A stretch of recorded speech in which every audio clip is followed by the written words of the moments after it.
You can release him to his family. Yeah. The details on why it happened can come later. And the Minister, Honorable Speaker, is listening as well.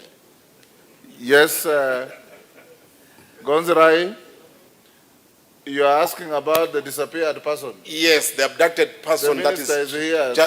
Take your seat. I'll give you an opportunity at some point to ask him. Yes, Bowen, I've directed that a preliminary response be brought on Tuesday afternoon. Wait, Mr. Speaker, because the CS is here, maybe if he has any clue of it, because Mr. That is an ambush. They will bring a response on Tuesday. We have many questions the minister is going to ask, but if it's gratuitous most enough, obliged to Mr. Speaker, and he has Thank the you. facts, he happens to come from the same count as yourself, if he knows, there is no chair here. Yes, Tongoyo? Speaker, I think the issue of Bowen that has been sorted. Honorable Speaker, I just need your indulgence. There was a petition that has been written to this House by two petitioners from Narok County. One, Anthony Clerai. We are long past petition. That is why you saw me consulting with the Director, Honorable Speaker. Can you raise it tomorrow? Okay, well guided, Speaker. Please do raise it tomorrow. Okay. We are now on a different order. Sometimes when you don't catch the Speaker's eye, you see many of your colleagues walk up to the chair to alert the Speaker that I have a burning issue, and I give them an opportunity. So next time you can do that. Yes, Sane, what is itching you?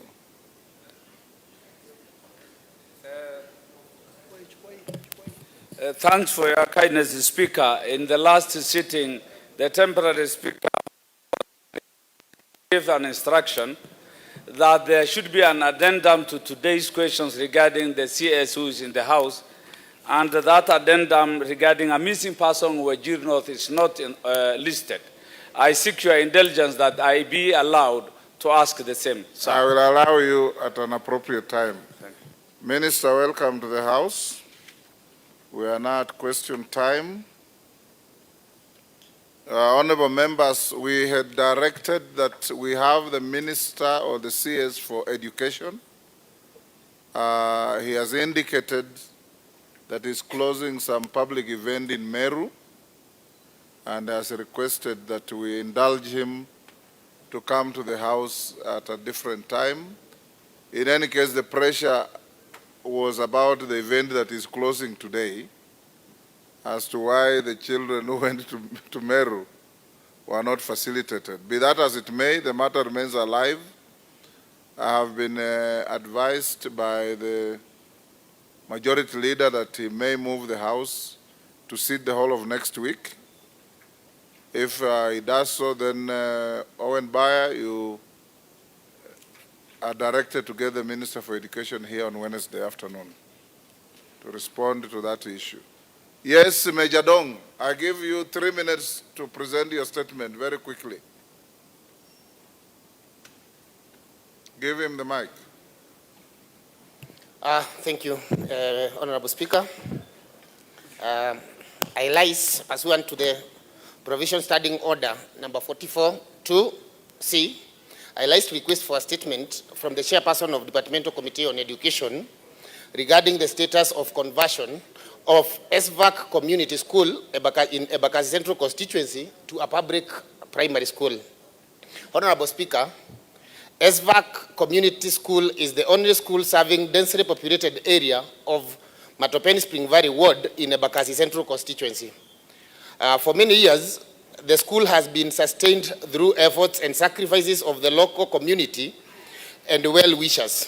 However, due to growing financial challenges against increasing demand, the community is no longer in a position to support the institution's operation sustainability. Following several community meetings to chart the way forward on the sustainability of the school, a resolution was made on June 2024 that the ownership and management of the school be formally transferred to the national government. The resolution and supporting document, including minutes and official correspondences were duly submitted to the Sub-County Director for Education and the Deputy County Commissioner, requesting the necessary administrative action to convert the school into a public primary school. Honorable Speaker, despite this clear community consensus in public interest and procedural compliance, the process of converting the school remains incomplete. As a result, the school continues to struggle operationally and financially, threatening the light of education for children currently enrolled in the school. Most critically, interventions to upgrade the infrastructure through public resources, including from the National Government Constituency Development Fund, NGCDF, cannot be made since the school remains categorized as a community institution. Honorable Speaker, it is against this background that I request for a statement from the chairperson of the Departmental Committee on Education on the following. Number one, to provide a clear status and update on the conversion process of ESVA community school to a public primary school. Number two, the steps being taken to expedite its registration and gazettement as a public primary school to pave way for government funding, including through NGCDF, for essential infrastructure development. And finally, Mr. Speaker, I want the chairperson confirmation on the plans in place to deploy trained teachers and provide adequate learning materials to ESVAC community school upon conversion to the public, to a public institution. I thank you, Mr. Speaker. Thank you, Major Dong. Education Chair, Vice Chair, Majority Leader, there you are again with your missing chairs. Honorable Speaker, we can do this. I think it's a simple matter, and I think the Honorable Meli would dispose of this matter by Tuesday. I'll be in touch with him, Honorable Speaker. Tuesday afternoon. Yeah. Now we got questions. The first question, question 008 by 2025, stroke 2025, sorry. Kimani Kuria, MP for Molo. Minister, welcome to the House. You are not a stranger here. You are a former member of the other House, and you have been here many times. You're welcome to answer questions precisely, concisely. And members, today I'll be very strict. To every question, a supplementary and one joyrider. No more. Thank you, Mr. Speaker.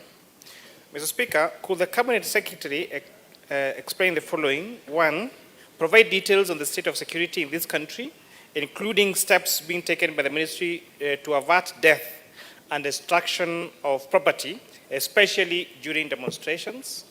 Number two, to outline actions being taken to forestall the destruction of property and death during demonstrations. And three, indicate when the government will apprehend the culprit or culprits responsible for financing and mobilizing of demonstrations that led to deaths and destruction of property, especially on the 25th of June 2025 and the 7th of July 2025. Minister. Thank you very much, Mr. Speaker. Mr. Speaker, first let me start by apologizing for being unable to attend the last two sessions as per your invitation, and thank the House for the indulgence for allowing me to attend to the other national security duties, including an engagement that involved the President of Uganda, which ensured that we were unable to be here as requested. So, Mr. Speaker, you know that anytime I'm invited to come to the House, I take great joy and appreciation, and I have great support for this august House and utmost respect for its duties and my responsibilities to appear before you. So, Mr. Apology Speaker, taken. Now answer the question. Thank you, Mr. Speaker. Mr. Speaker, on the question raised by the Honorable Kimani Kuria, part one is on the state of security in the country, including steps being taken by the National Police Service to avert death and destruction of property during demonstrations. Honorable Speaker, since last year, the country has witnessed a series of protests across various counties following calls for anti-finance bill demonstrations, which culminated in the protests of the 25th June 2024 and resulted in an unfortunate fatalities and destruction of property. In 2025, despite a general return to normalcy, political actors renewed online mobilization efforts calling for fresh demonstrations. Mobilizations was largely conducted through social media platforms using hashtags, Mr. Speaker, such as Occupy State House, Occupy Everywhere, Syrian in numbers, 77 in numbers, among others. Despite advice by police commanders, no prior notification was submitted to the police by the organizers as required by law. Consequently, the National Police Service only became aware of the planned protest through media, prompting the police to prepare the necessary security plans to maintain public safety and restore order. In other cases, some organizers assured security agencies that the demonstration would be peaceful. However, Mr. Speaker, contrary to these utterances and assurances, the protests quickly escalated into chaos and violence, culminating in incidences of looting, arson, and widespread destruction of public and private property. The protests were further characterized by widespread acts of lawlessness, which led to torching of 9 police stations and posts, Deputy County Commissioner's office, and court buildings.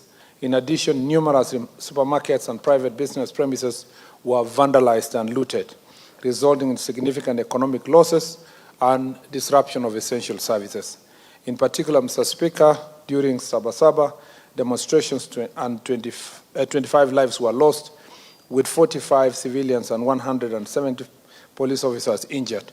Key among the government offices and premises that were damaged in the 2 demonstrations include the Assistant Chief's Office, Molo Ward Administrator Office, and Molo Railway Station, Nakuru County, Office of the Women Representative in Kisii County, NCPB Sagana Administration Block. And on 25th June, Mr. Speaker, we regrettably lost lives, and close to 600 others were injured, including 496 law enforcement officers. Public facilities also bore the brunt of the destruction, including Dagoretti Police Post, where the criminals stole guns and razed residential buildings housing the police families. In Kikuyu, a mob attacked government offices, torching Kikuyu Police Station, the sub-county headquarters, National Registration Bureau offices, county government offices, Assistant Chief's Office, the Kenya Forest Service Office, Kikuyu Law Courts, as well as Dagoretti Police Post and police lines. They also partially destroyed the Kikuyu Sub-County Probation Office and damaged 4 motor vehicles belonging to Dagoretti Police Post, including that of other officer in charge. Other property destroyed in the Dagoretti Police Post, Mr. Speaker, includes 3 Probox vehicles, 1 double cabin, county government vehicle, a school bus, and 14-seater matatu that were parked within the police station. 5 guns were also stolen in Dagoretti Police Post, as I said. Another 4 firearms were burned in Gashui Police Post. One of the guns stolen in Dagoretti on 25th of June was used to commit robbery in Naivasha the following day. Further, on June 25th, a rowdy group of youth attacked Matu Police Station, leaving 8 officers injured and several government vehicles damaged. The building housing the station was also destroyed. 18 suspects were charged in connection with this particular attack. In Machakos County, Mr. Speaker, 66 suspects linked to the torching of a gas tanker along Kitui Road on 7th July were arrested and charged. In another attack, arsonists invaded and burned Olkalau Police Station along, Mr. Speaker, killing 3 suspects who were in custody. They also torched 26 vehicles, 18 county government motorbikes, burned down an exhibit store, and destroyed a reporting office. In Nakuru County, Mr. Speaker, Viwandani patrol base in Naivasha was burnt while firearm loaded with 20 rounds of ammunition was snatched by criminals at Shauri Moyo. Several other security installations across the country were attacked, leaving citizens exposed a total of 16 police stations and posts were either burned or destroyed, and on the 2 days of terror. In Naivasha, Nakuru County, goons looted stock from Naivas, Power Star, and Ketia Supermarket, and thereafter set ablaze Power Star Supermarket. A total of 100 people were arrested and charged with various crimes in relation to these acts of criminality. In Ruiru, Mr. Speaker, within Kiambu County, a similar fate befell Quickmart and Carrefour supermarkets, where goons stole property worth millions of shillings after breaking windows and destroying CCTV cameras in the establishments. A total of 86 arrests were made in relation to the crimes committed on various charges were preferred. Naivas supermarket within Nyeri town was also broken into, and goods worth millions of shillings carted away. 21 suspects have been arrested in connection with this crime. On the same day, a group of rioters invaded Mountain Mall within Kasarani area in Nairobi County, where they looted goods from Naivas supermarket and other shops and the mall. 3 suspects were arrested and arraigned accordingly. At Kidurai 44 area, another set of criminals invaded Kismat supermarket. In Eldoret, goons broke into Ketia supermarket and stole goods worth millions of shillings. 12 suspects were arrested and arraigned in court. In Meru, a group of thugs set ablaze Muguna supermarket using suspected petrol bombs. The criminal elements also stole alcoholic drinks from 7-Eleven bar. Selenite supermarket was not spared the looting and mayhem. 40 suspects were arrested in Meru in relation with these criminal acts. In Kirinyaga County, 21 suspects linked to the looting at Nice supermarket in Muir town were arraigned. Gangs also torched the Kirinyaga Central NGCDF office, leading to the arrest and arraignment of 4 suspects. In Kikumo town, mobs broke into County supermarket and stole goods worth millions of shillings. 2 suspects were arrested and arraigned in connection with this incident.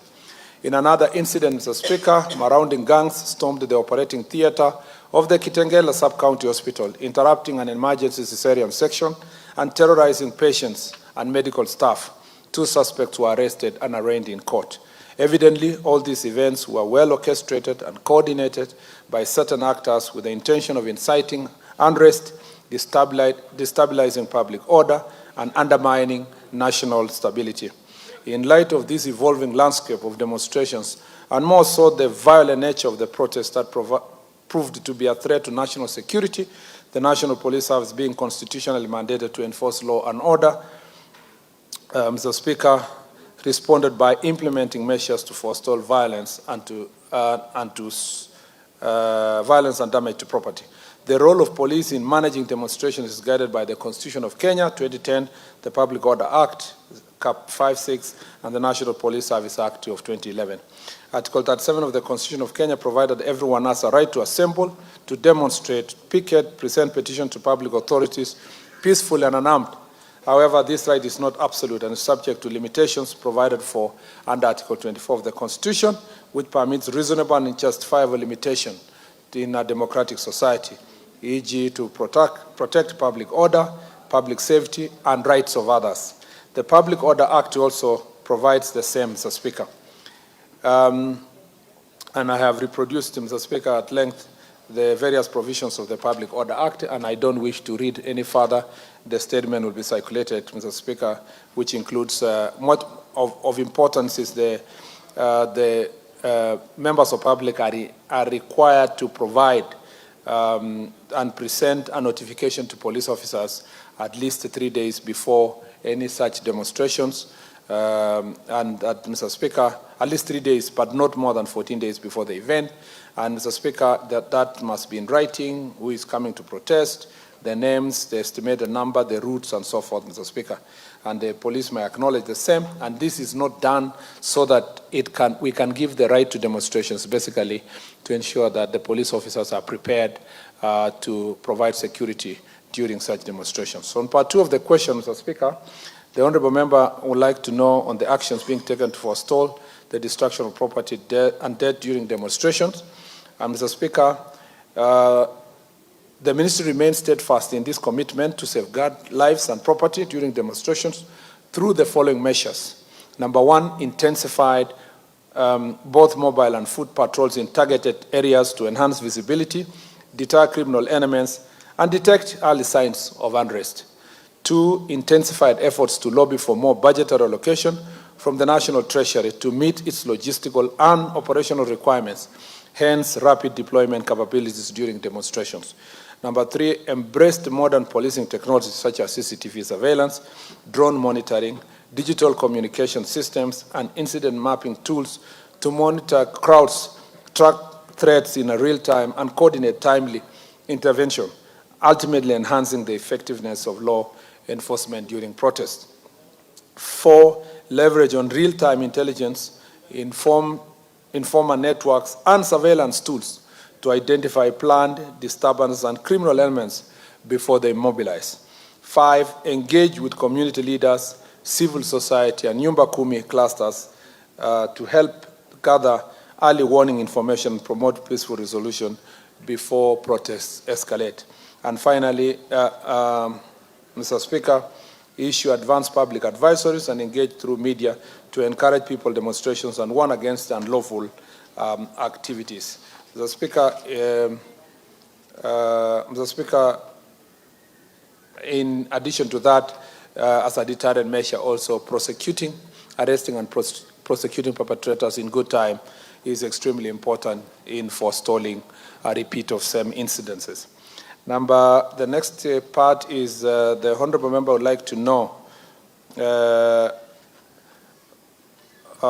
when the government will apprehend the culprits responsible for financing and mobilizing during demonstrations that led to the destruction of property and deaths of 28 June and July 7th this year.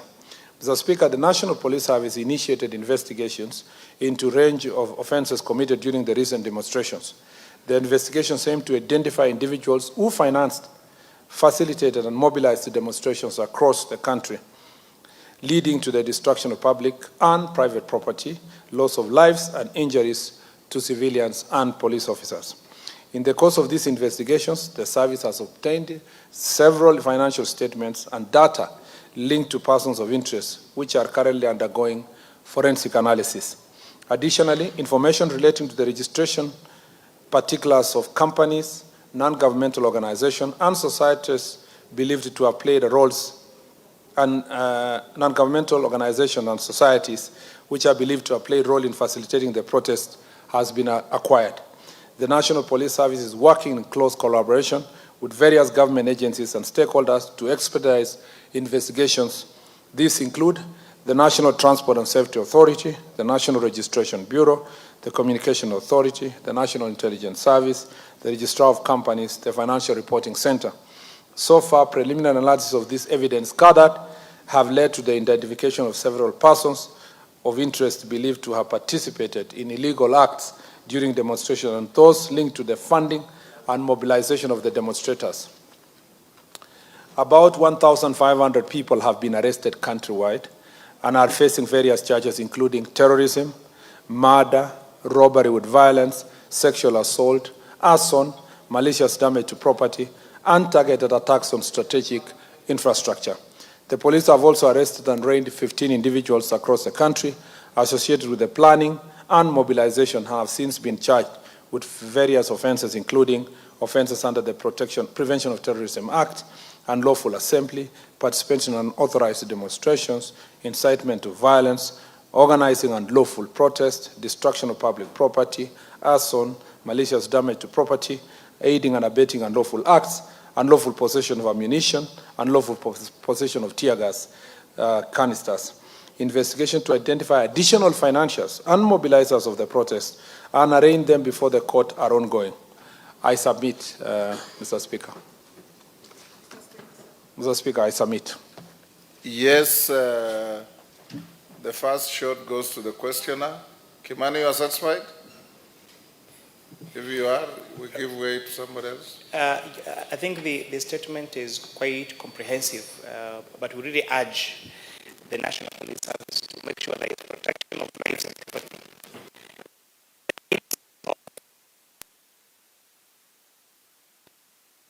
The other citizens. And this issue of attacking people, their persons, their personal property because of a national matter must really come to an end. It's very, very unfortunate, and we are hoping that the minister will put all effort necessary to make sure, yes, as much as the rights of the protesters are protected, the properties and the rights of other citizens are protected as well. Thank you, Honorable Speaker. Robert Mbui. Let me have Robert Mbui before I come to you. Thank you, Mr. Speaker. I do sympathize, of course, with the rights of people being trampled on and the property that is destroyed. But, Mr. Speaker, I would like to ask the CS, because he's been on record on these matters, how will you deal with the police officers that would shoot demonstrators when it is on record that none other than the President, yourself, and a high-ranking member of this House have actually given instructions, shoot on sight, to our police officers? KJ. Honorable Speaker, I thank you. And I must commend Waziri for the response that he's made to the House. And Mr. Speaker, allow me, we might not be, as a country, we should not be like the warthog to forget too quickly. I think there is commendation that needs to go to Waziri, being the most immediate former Minister for Sports, for being able to play a part in delivering CHAN, in delivering the elections at FKF, getting us a good team, and the results that we are seeing. Waziri, you deserve some accolades for the work you did in your short stint as Minister for Sports. We are seeing the results. Thank you very much.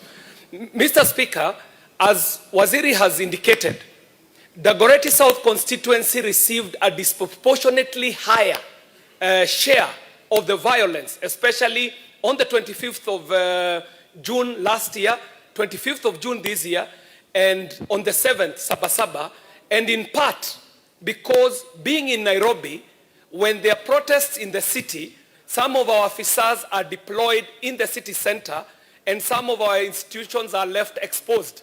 But Mr. Speaker, I want to commend Waziri because immediately on the following day, he was in Dagoretti, he was on the ground, he made responses, and my question is in two parts. My question is, would Waziri tell us what it shall take for us to get officers at Mudhoa Police Station? Mudhoa Police Station is not too far away from Dagoretti Police Station. Dagoretti Police Station carries our name, but administratively it is in Kikuyu. However, in the absence of Kengongo, which we call Dagoretti Police Station, that whole area now is totally exposed. But the people of the area have given land. The constituency, through NGCDF, has already constructed a police post as Mudhoa. These police posts would serve as a good center for security officers if only some officers would be deployed to the Mudhoa Police Station and a beefing up of Matini Police Station. So, Mr. Speaker, because the stations are already complete, I just need to know from Waziri, what shall it take to have police officers deployed to Mudhoa Police Station and the beefing up of police officers and police equipment like cars to Matini Police Station? I really thank you, Mr. Speaker, for allowing me to joyride on this question. Thank you very much. Minister. Hold, Minister, hold. Mkunji.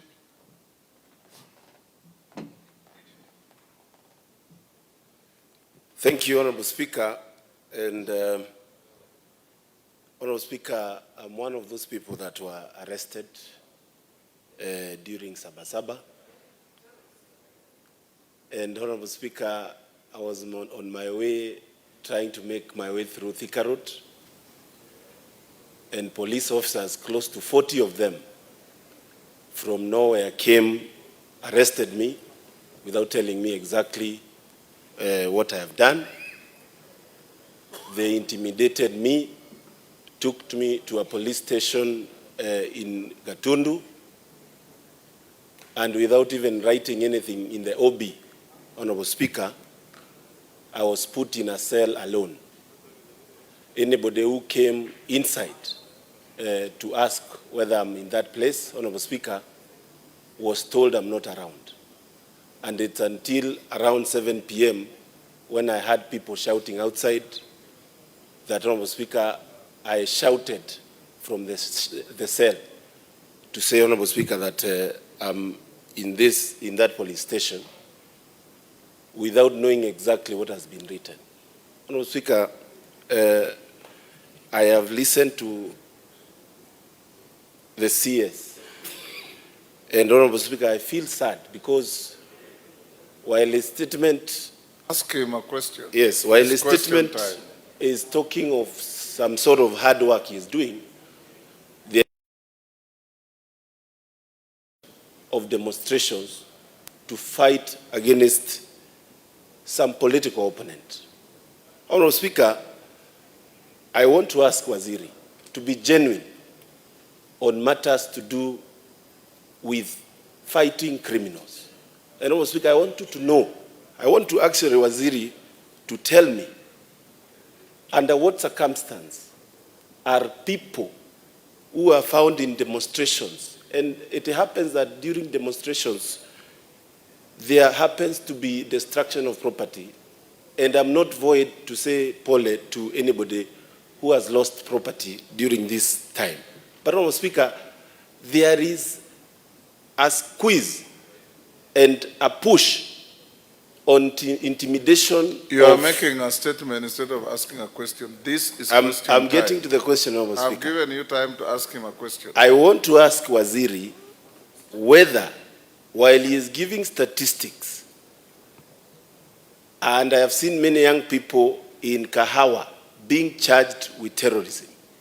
Of course, that is a case that is under court and cannot be discussed. But, Honorable Speaker, I want to ask, is he genuine to actually push for such enormous charges? Charges that we know, Honorable Speaker, are charged to people like Osama bin Laden, Honorable Speaker. Osama bin Laden was never charged anywhere. But he is a terrorist, we know that, and Al-Shabaab and other We people. have no evidence. Kahawa Law Court is known to be a special court. Yes. When you're taken there, Honorable Speaker, it means you are either being charged with terrorism or drug trafficking, Honorable Speaker. I want to ask Waziri to be genuine and make sure that while he is fighting on these matters to do with clear demonstrations and clean demonstrations, he is not using it against political opponents, and he is not being misused to fight political opponents, Honorable Speaker. Minister, you can answer that now. Mr. Speaker, let me first start by appreciating the questions raised and thank Honorable Kimani for reiterating that we must put a lot of effort to protect both protesters and those who do not want to engage in protest by ensuring that their properties are safe. Mr. Speaker, sorry, I'm trying to open a document somewhere, but I'll come to that later. Mr. Speaker, on the question of, and therefore I take the comment from the Honorable Kimani very seriously. Number two is, Mr. Speaker, yes, I'm now there. The Speaker, on the, how do you deal with police officers who shoot and kill people, as Honorable Robert Mbui has raised? And first of all, let me say that the Constitution and the law provides for instances of limitation of the right to life. And Mr. Speaker, it's very clear from the Constitution and also from the law. I issued a directive to the Inspector General of Police, Mr. Speaker, my first of that kind, which is the directive, Mr. Speaker, I was trying to look for, which is a policy directive number 1 of 2015 on the use of force and the use of firearm. Mr. Speaker, in this directive, I made it clear in writing to reiterate what I verbally pronounced when I was in Kikuyu, that police officers have a right to protect themselves when their lives are in danger, or when the life of any citizen of this country is in danger. Mr. Speaker, I also explained how they can use force, why they must not use excessive force where there is no danger to life. And I further also explained, Mr. Speaker, what measures we should take, National Police Service should take in this directive to the Inspector General of Police, which include, Mr. Speaker, deploying only officers that are mentally sound, that, Mr. Speaker, are not undergoing any stressful incidences or may have mental health challenges. I also said, Mr. Speaker, protective gear must be given to police officers. Further, I also explained that it is necessary for the National Police Service working together with the Attorney General to ensure that they protect police officers who may be sued or investigated, Mr. Speaker, as a result of protecting themselves or protecting their lives. Mr. Speaker, we have commenced that process, and all the police officers who are facing investigations and were charged for using force or firearm while they were performing their lawful duties, Mr. Speaker, now have a right to be represented by the Attorney General or lawyers from the National Police Service. Mr. Speaker, therefore, I made the statement consciously, knowing that the responsibility to hold police officers accountable is with the IPOA, and this is the ministry that has a policy responsibility to ensure that police officers are responsible. In our Jukwaa la Usalama forum, where we have been meeting all the OCSs in every county, and the sub-county commanders and the county commanders and county security teams, I have also made it clear that the police officers should be respectful to the people of Kenya, should not apply excessive force, and they should protect themselves, Mr. Speaker, when their lives are in danger. I know this conversation is at the context of a peaceful environment, or rather peaceful areas like Nairobi and other parts. But when I went to places like Samburu, Tana River, Turkana, Elgeyo Marakwet, Baringo, this conversation changes because the life-threatening environment that the police officers operate, Mr. Speaker, suddenly the use of force becomes something else, especially if you are in the border of Kitui and Tana River and you're facing serious acts of banditry with very armed characters invading police stations and targeting civilians. You quickly see, even political leaders, their perspective of use of force changes quickly when you take them to Malaso Valley or La Pendera or other parts of this country. So, Mr. Speaker, the directive I gave is uniform. It's not just for protests, for all instances that police may face that situation. So, to Honorable Mbui, I am very conscious. As a lawyer, I'm very aware of my constitutional responsibilities, and I made sure that I put it in writing so that any citizen that wants to hold me accountable or before a court of law or parliament can pick the policy directive and quickly, Mr. Speaker, hold me to account. On the question of Mudua Police Station, first of all, let me thank my friend Honorable KJ, because, Mr. Speaker, we are both sports enthusiasts. And so he's reminding me of my short stint in the sports sector, and maybe use that opportunity to tell him that he should help us to make sure that the fans on Sunday will, as much as possible, obey the CAF rules, because we love football. And I'm very happy with the work that was done by Honorable Ababu and what is being done by Honorable Mvurya going forward. The Speaker, on the police station, I think I want to promise the Honorable Member that this is, once you've built a police station and it is available for us to support and deploy police officers, although we are facing strength challenges as we wait for the recruitment, we can have a conversation together, and we can facilitate a conversation between you and the office of the IG to see if we can make some deployment to that police station so that it can support the Dagoretti area, Dagoretti police station area. Kingongo, is it? Yes, the Kingongo area. Mr. Speaker, for the time being, because what people don't know, and I wonder why at many times human rights activists and many people are questioning police officers. They're not talking about these things. The Dagoretti police station, when it was banned, the police line was banned, where police officers were living with their families. And everything they had was raised down. In fact, most of the police officers jumped the fence, behind the fence there, and they were rescued by community on the other side and protected. Mr. Speaker, therefore, most of those police officers are traumatized. We had to take them for counseling and give them a break. Mr. Speaker, I know then the jurisdiction that was being covered by that police station is now void. And we can work together with the Member of Parliament from Dagoretti, even though the other side is Kikuyu constituency in Kiambu County. Police officers don't have to have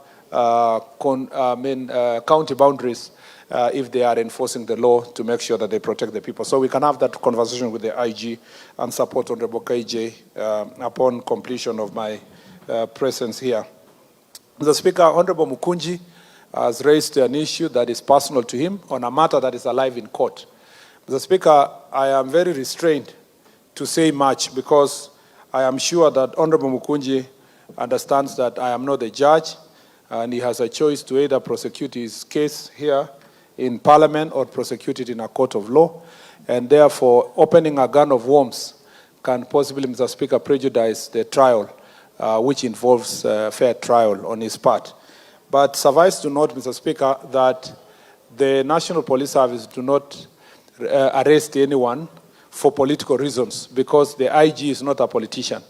Neither is the DCI a politician, nor the National Police Service is not a political party. So, Mr. Speaker, there is no political scores to be settled. Mr. Speaker, they just do their job independently and constitutionally to make sure that, Mr. Speaker, the people of Kenya are protected. No, Mr. Speaker, I am sufficiently informed, Mr. Speaker, and as per the standing orders, yes. I cannot be informed. You are not a debater in this House. Yes, Mr. Speaker. Yes. Mr. Speaker, lastly is to say that, Mr. Speaker. Yes, what is your point of order? Is the minister in order to say policemen don't arrest politicians, while in last Parliament, it is clear and is on record, crying that he was being harassed by the regime then at that time, and that his people then were being harassed and arrested by policemen. Is he in order, Honorable Speaker? Yes. Mr. Speaker, the Cabinet Secretary is not here as a former senator. He is here in his capacity as the Cabinet Secretary. So, Mr. Speaker, and I'm not here to answer my own questions. I ask questions that are asked by the Cabinet Secretaries. Mr. Speaker, and so I am... Leave history to history books. Yes, so we've come through all that, Mr. Speaker. So, Mr. Speaker, just to use that opportunity, without really delving to the case of Honorable Mukunji, to remind the House that, Mr. Speaker, Prevention of Terrorism Act in section, is that section 3? Sorry, I had to Google because I was not prepared for it. Section 2, Mr. Speaker, on the part of definitions, define a terrorism act, Mr. Speaker, to be, one, it says, means an act or a threat of action which involves the use of violence against a person, endangers the life of a person other than the person committing the action, creates a serious risk to the health and safety of the public or section of the public, result in serious damage to property, involves the use of firearm or explosives, involves the release of any dangerous, hazardous, toxic, or radioactive substance or microbial or other biological agent or toxin into the environment, interference with an electronic system resulting in the disruption of a provision of communication, financial, transport, or other essential services, interference of and disrupt the provision of essential or emergent service, Mr. Speaker, like the medical case in Kitengela, interference or disrupt its provisions of essential or emergent services, prejudices national security or public safety. So, Mr. Speaker, it's in black and white. If your acts in any way involve use of force or violence, it is enough for you to be charged for terror. And, Mr. Speaker, you don't have to be Osama bin Laden to be a terrorist. It's enough, Mr. Speaker, once you invade a police station, ban a court, ban a supermarket, Mr. Speaker, ban government installation, create fear, use, Mr. Speaker, the opportunity you have to disrupt emergency services like medical services, transport, you are a terrorist. And so, Mr. Speaker, what's on remaining is to go through court process to find out whether Honorable Mukunji is culpable. Otherwise, the acts on their own, Mr. Speaker, especially financing, is even more serious, Mr. Speaker, if you are involved in it. And, Mr. Speaker, it is laughable. These things are laughable until the day of conviction. You know, it's still jokes. Until, Mr. Speaker, when you are convicted of terror, then you realize the consequences that brings to you as a person and Mr. Speaker, your loved ones or any other person associated to you. So, Mr. Speaker, I wish my friend the very best. When I met him first when he came to Parliament, he looked like a pastor, Mr. Speaker. I was then surprised that he was suspected of such very serious and heinous acts. I thank you, Mr. Speaker. Mark Mwenje. Thank you, Honorable Speaker. I rise to ask question 9 of 2025. Could the Cabinet Secretary explain the circumstances, explain the circumstances that led to the death of Mr. Brian Luca Minor of ID number 330372236, who lost his life during the recent demonstrations of 25th June 2025 and was reported at Murkomen Police Station under OB number 20/26/6/2025. 2, state the measures put in place to ensure the family of the victim is compensated for the loss of their kin. And 3, outline the steps taken by the government to prevent similar incidents from occurring in the future and to guarantee safety, including protection of peaceful protesters during demonstrations. Thank you, Mr. Speaker. Yes. Thank you, Mr. Speaker. I'd like to respond as follows. Regarding the circumstances that led to the death of Brian Luca Minor of ID number 330372236, who lost his life during the recent demonstrations, Mr. Speaker, Lydia Waithera, also known as Lydia Njoki Nduta, a resident of the KCC area, reported at Murkomen Police Station via OB number 20/26/6/2025 that her husband, Brian Luca Minor, deceased, left their residence on 25th of June 2025 at around 9 a.m. for Charina Stage, where he worked as a Kamangira, otherwise a tout actually, otherwise known as Kamangira. The deceased returned home at about 10 a.m. and handed her Kenya shillings 400, besides informing her that he was proceeding to the Central Business District to participate in demonstrations. Later that day, at about 3 p.m., the deceased was escorted home by his friend Brian Kiiga Mbugwa, who informed their wife that they had been among thousands of demonstrators at the CBD when the deceased was injured. There were, however, no visible injuries and Brian could not provide further details regarding the circumstances under which the deceased sustained the alleged injuries. The deceased complained of a severe headache, and at about 5 p.m., the headache persisted and he was therefore taken to Silent Hill Hospital within KCC area. Upon examination, he was referred to Metropolitan Hospital in Buruburu for a head CT scan. He was later returned to Silent Hill Hospital after the scan, but was pronounced dead upon arrival. DCI officers from Dandora commenced investigation into the incident via Murkomen Police Station Inquest number 4 of 2025. A request for a post-mortem examination was made to Kenyatta University Referral Hospital, where the body was preserved. The post-mortem was conducted on 27th of June 2025 by Dr. Ndekwa PM, who concluded that the cause of death was craniovertebral injuries due to severe blunt force trauma. Investigations are ongoing to unravel the circumstances of the injuries and possible suspects.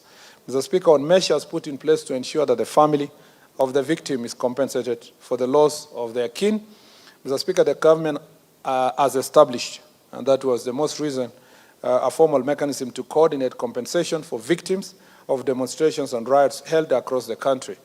This presidential initiative will be coordinated by the Office of the President and will be supported by the Ministry of Interior, National Administration, and the Office of the Attorney General. Mr. Speaker, regarding the steps taken by the government to prevent similar incidents from occurring in the future and to guarantee safety, including protection of peaceful protesters during demonstrations.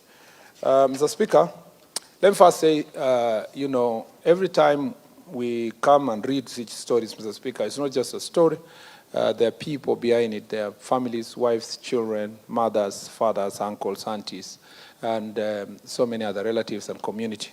Mr. Speaker, it's very painful and very sometimes demoralizing to keep reading such kind of unfortunate deaths. And so, Mr. Speaker, it's important for us to even ask ourselves as Parliament, is it possible, Mr. Speaker, going forward, to have possible proper, coordinated, legally regulated protests, so that, Mr. Speaker, we have processes that are regulated, the place, the time, and then we can provide resources, including police officers, to escort people. Can we, for once, have maandamano that ends up with shaking hands between police and citizens as they go home? It doesn't matter who was in office. The overall party leader of Honorable Mbui, who had asked a question earlier, was in the same was a president just the other day. And you know, Mr. Speaker, it didn't matter the side where we were or where the others are at the moment. Can we, for once, as an entire parliament and political, in a bipartisan manner, find ways of ensuring that protests can be peaceful in Kenya? That's all that really bothers me every day. Because, Mr. Speaker, let me say that police officers are not politicians. They are not pursuing a particular political agenda. But every time protests happen, they are the ones who are the most discussed. They are the ones who find themselves, they have committed offenses or suspected to commit offense. They are tired. They have to be in the streets for over 24 hours. Mr. Speaker, innocent young people are also finding the loss of life. Children and are left fatherless. Mr. Speaker, it is not acceptable. We just have to agree as a nation, somehow, in a bipartisan manner, that we can find a mechanism that makes protests peaceful. Mr. Speaker, our right cannot be regulated. We'll protest anywhere, anytime, the way we want. But, Mr. Speaker, neither us nor our children get injured in this protest. So, Mr. Speaker, we just have to think about how best we are going to deal with this issue. Of course, apart from an exception of Honorable Mbui and a few others, Mr. Speaker, I know that where Honorable Mbui was going to go, whom I sympathize with the situation he went through last time. But in most cases, it is the poor people who end up fatherless and suffer. So, Mr. Speaker, the government remains committed to complying with the existing laws governing public order management and adhering to policy directives on the use of force through the following measures. 1, continuous training and professional development programs for police officers, which focuses on evolving trends, specialized techniques for riot management and other relevant areas to enhance operational effectiveness during demonstrations. 2, utilization of tools such as CCTV, surveillance, drone monitoring, digital communication system, and incidental mapping to monitor crowds, track real threats to real times, and coordinate timely interventions, thereby improving the effectiveness of law enforcement during protests. Even as the National Police Service prepared the same, I want to thank businesses across the country who have installed their own CCTVs. Because of the 1,500 people arrested, Mr. Speaker, most of them was as a result of CCTV cameras that are privately owned that helped us to see the people who went to loot supermarkets, the people who, Mr. Speaker, committed certain offenses. Of course, media also helped, and filming by citizens, including the incident which I will answer later, that involved a young man who was shot, Mr. Speaker, and armed. So the presence of technology can be of great help. Mr. Speaker, engagement with community leaders like civil society organizations, Murkomen initiatives, to also ensure that there is an early warning systems. Issuance of advanced public advisories and use of media engagement to promote peaceful demonstration and warn against unlawful activities. We've been engaging the media to also exercise a lot of restraint and become responsible when they're reporting. Use of advanced, leveraging real-time intelligence, informer networks and surveillance systems to identify planned disturbances and criminal actors before mobilization. Arresting and prosecuting persons who engage in criminal activities that undermine law and order, including the planners and the financiers. I thank you, Mr. Speaker.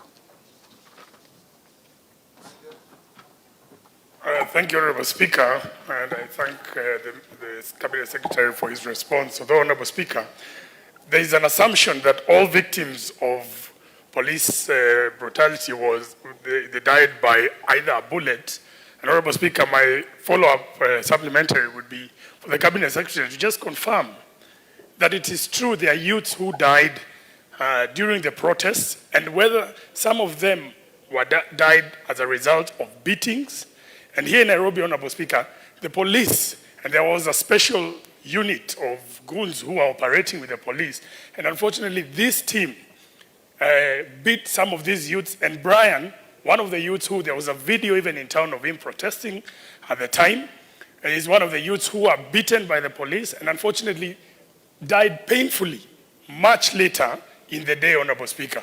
So we just want him to confirm that these are one of the victims who will also get compensation at the right time. Thank you, Honorable Speaker.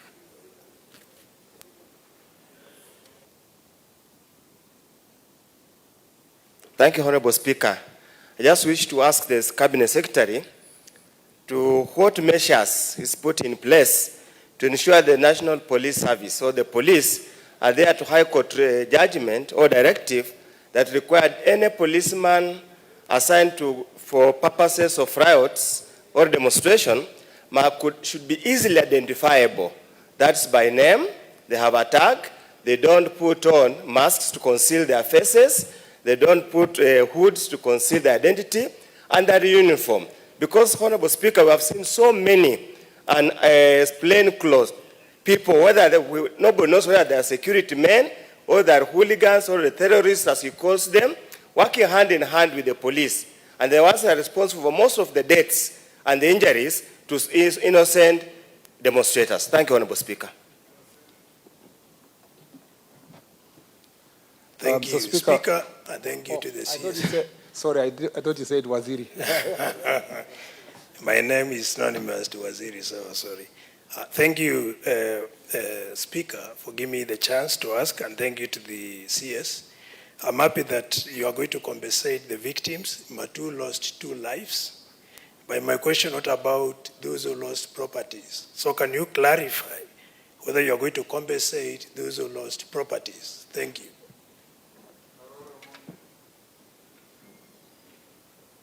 Thank you very much, Right Honourable Speaker. Could the Cabinet Secretary confirm to the House that the compensation mechanism that has been established will also cover police officers who were injured during the demonstrations, but also that the list of the civilians who will be compensated will be prepared largely by non-governmental organizations such as Independent Medical Legal Unit, Voice Africa, Kenya National Human Rights Commission, so that there is no discrimination among those who are to be compensated. Thank you, Honorable Speaker. Minister.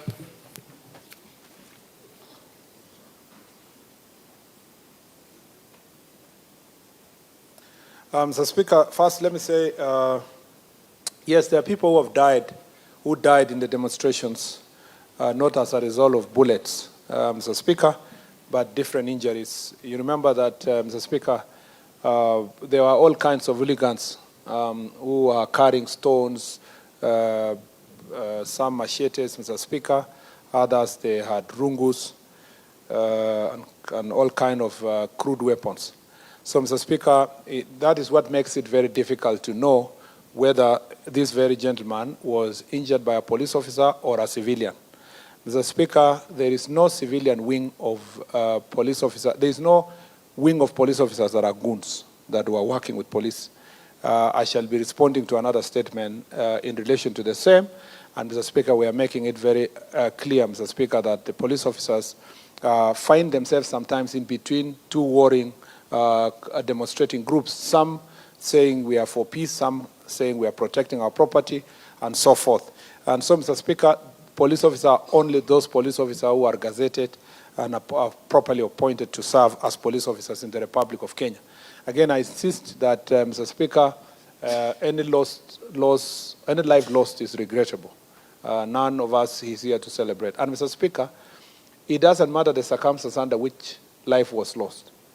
Assuming even he was a robber and he died, it doesn't make us to celebrate. It's still a loss of life. So, because, Mr. Speaker, if it was possible to arrest that robber, maybe it would change its ways and it would be a different person. So there is no celebration of any loss of life on our part. It's just regrettable whether the person was committing an offense or not committing an offense. And it's therefore important for all of us. And remember that a child may be a robber, but the mother is not, the father is not, or their children are not, or their wife. And they still will miss a father or a child. So all those circumstances, if we apply compassion in all these cases, we'll appreciate that any loss of life is still painful to a person somewhere or a people somewhere. Mr. Speaker, on the issue of identification of police officers, Mr. Speaker, deployment for police officers to protest, there are different formations of police officers that are deployed, Mr. Speaker. So if you say a police officer should not wear a helmet, Mr. Speaker, for example, most of the police officers all over the world that are, Mr. Speaker, are deployed, they wear uniform, and their uniform is helmet. Mr. Speaker, helmet conceals a police officer more than a mask. So the order from from any court that says that all police officers should wear their uniform, then it is clear that when they wear the helmets, they are wearing their uniform. It's also clear that police officers who are serving as DCI do not have uniform. They are always on civilian. And they are all deployed to go to the protest because they must be immediately collecting evidence of any incidents that are happening. They don't have to wait until an incident happens, and they are deployed to be part and parcel of that protest. So, Mr. Speaker, all the protests that have been deployed in Kenya, at least to the best of my knowledge, especially for the time I've been in office, have been done according to the police standing orders and according to the law. And, Mr. Speaker, nothing has gone or breached the provisions of the law.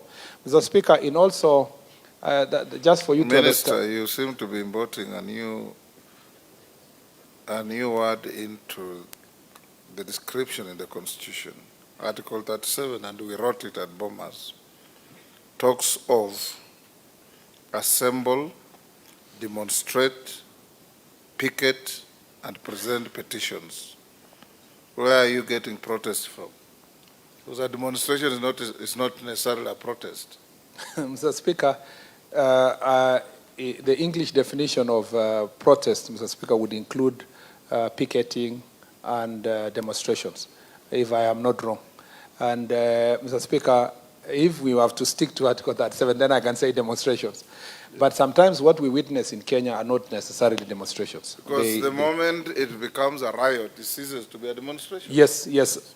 Protest may not be negative, but when it becomes riots, Mr. Speaker, definitely they cease to be constitutional. And in most cases, they're not. They're always riots, Mr. Speaker.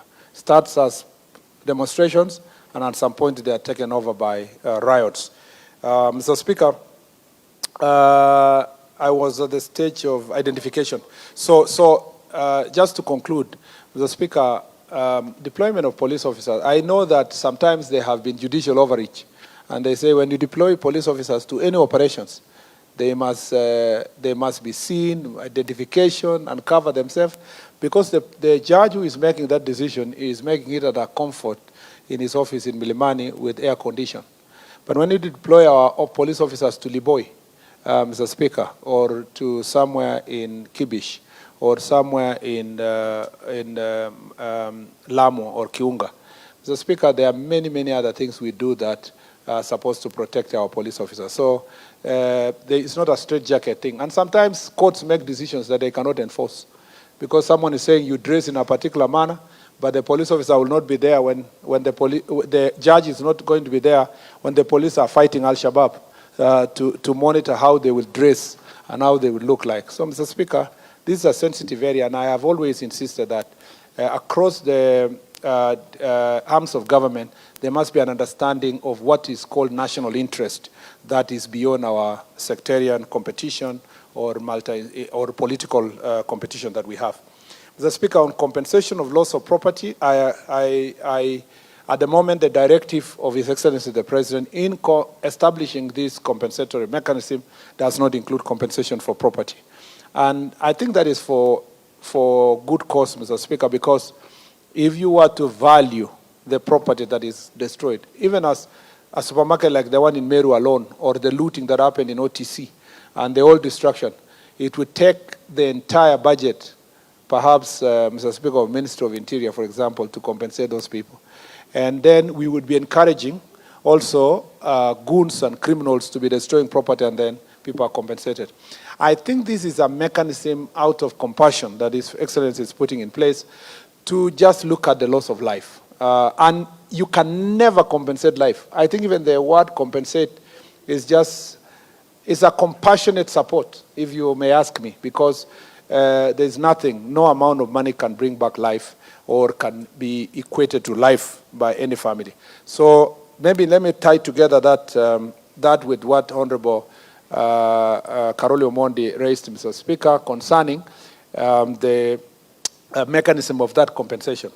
First, let me confirm that this includes the police officers. So police officers who have also got injured or died in the course of these incidences and protests, Mr. Speaker, from 2017 would also be part and parcel of this team to be compensated.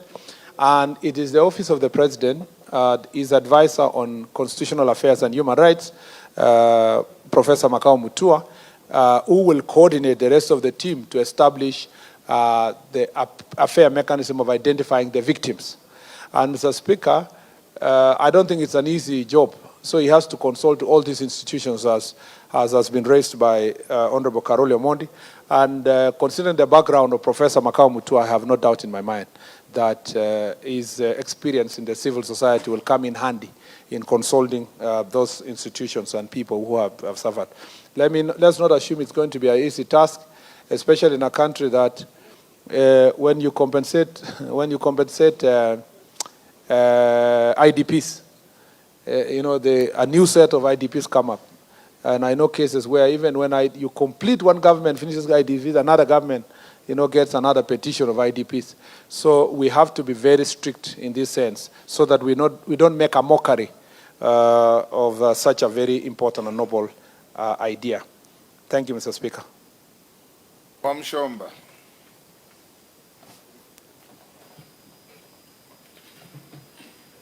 Gadhoni Wamshomba. Thank you, Mr. Speaker.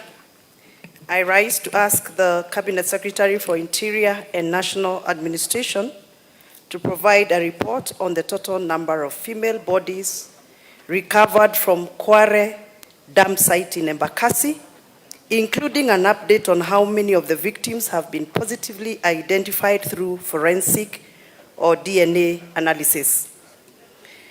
Clarify whether the investigations are still ongoing, considering that the main suspect escaped from police custody and the investigation into the case has somehow reportedly gone cold.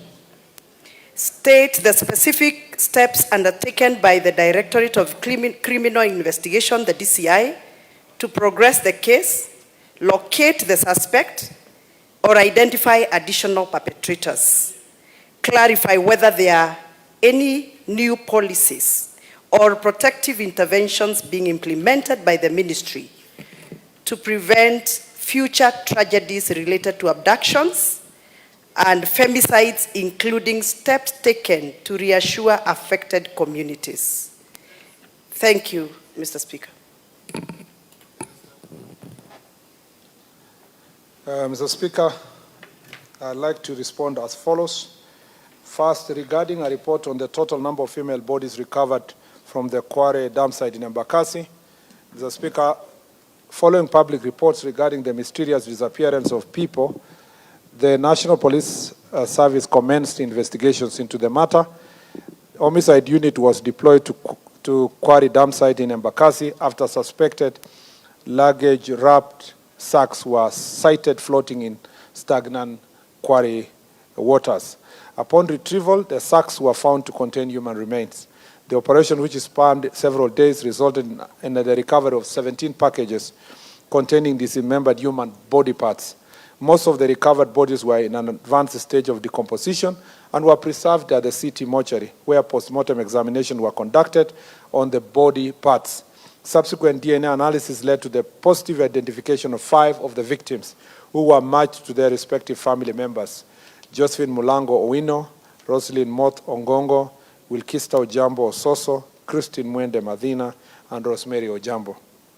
Mr. Speaker, on whether the investigations are still ongoing, considering that the main suspect escaped from police custody, Mr. Speaker, through forensic analysis, Mr. Collins Jumaisi Halusa, was positively identified as the prime suspect in the murders of our mentioned individuals.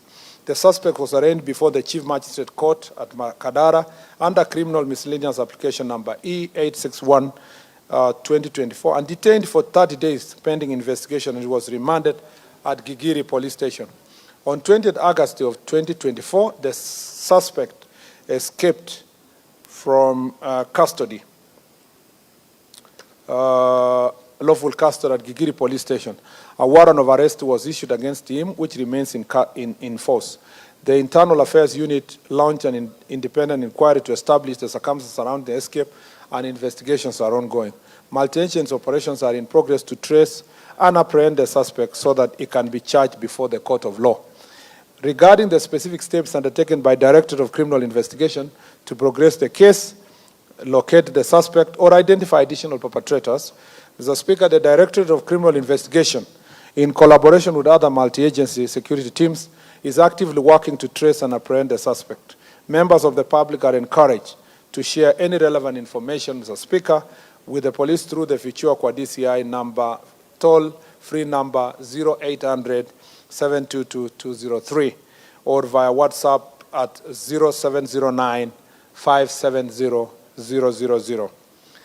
On whether any new policies or protective interventions are being implemented, Mr. Speaker, the National Police Service is currently implementing recent policy directive issued by the Cabinet Secretary, Ministry for Interior and National Administration.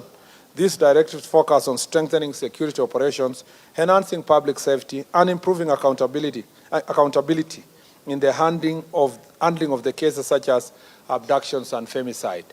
Key measures include intensified security operations through increased deployment of officers to high-risk areas and enhancing night patrols and highway surveillance, enhanced investigative capacity to fast-track forensic and cyber crimes investigations and train detectives on handling gender-based violence and abduction cases, victim protection measures, including expansion of gender desks and 24-hour helplines for urgent reporting and linking victims and families to psychosocial and legal support services.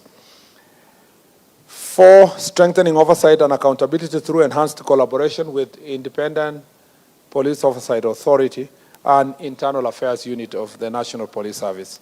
And finally, community-centered policing, scaling up Murkomen initiative to improve local intelligence gathering and conducting regular community safety awareness forums, enhancing collaboration with the local community. Mr. Speaker, I thank you. Honorable Mshomba. Honorable Speaker, I have listened to what the Cabinet Secretary have to say concerning the cases of the ladies that he confirms that were properly matched with their relatives, and they were confirmed that they were murdered by the suspect who disappeared. But Mr. Speaker, I refuse to sit in this house to listen to the Cabinet Secretary confirm that his ministry cannot be able to capture suspects who were previously under their arms and custody. I refuse to sit in this house, Mr. Speaker, to listen to that kind of an explanation. You are already sitting in this house. Yes, I'm refusing to listen to the answer he's giving. It is not right for the Cabinet Secretary to come to answer a question and tell us that the suspect disappeared and is not giving us hope. Which hope is he telling the people, the victims? What hope is he promising? Is he telling us that we are going to wait for the suspect to disappear forever? It has been 3 months since the suspect disappeared, Mr. Speaker. Those are families that are paining, grieving loved ones. We watch on television bodies being retrieved from Kware, this dam site, Mr. Speaker. The minister cannot come here and tell us that he wants members of public to help him identify suspect who was previously in their custody. As a woman leader, as a mother of girls, I refuse to take that kind of an answer from the Cabinet Secretary. Thank you. Yes, Lelmengit. Thank you, Honorable Speaker. And I would also want to thank the Honorable CS for articulating and giving answers and statements concerning our questions. My question is, Honorable Speaker, to the Honorable CS is, given that many who were demonstrating were youth, voicing either their frustrations, We are way past that. Oh, okay. Sorry, Honorable Being Speaker. a first timer, go ahead. Okay. Thank you, Honorable Speaker.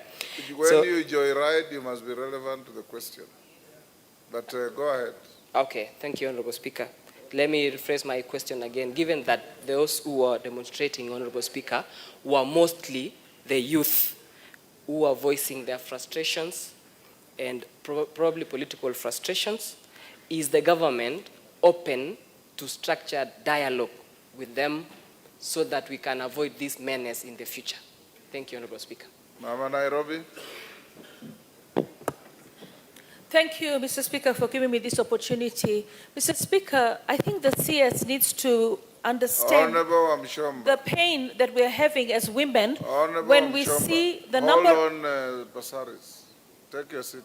Honorable Mchomba, it is discourtesy to the House for you to ask a question being prosecuted now with supplementaries and then walk out. It is total discourtesy. Go back and take your seat.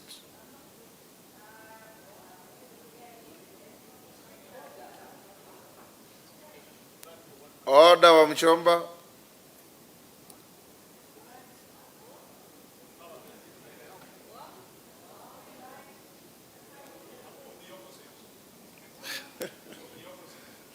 That question is dropped.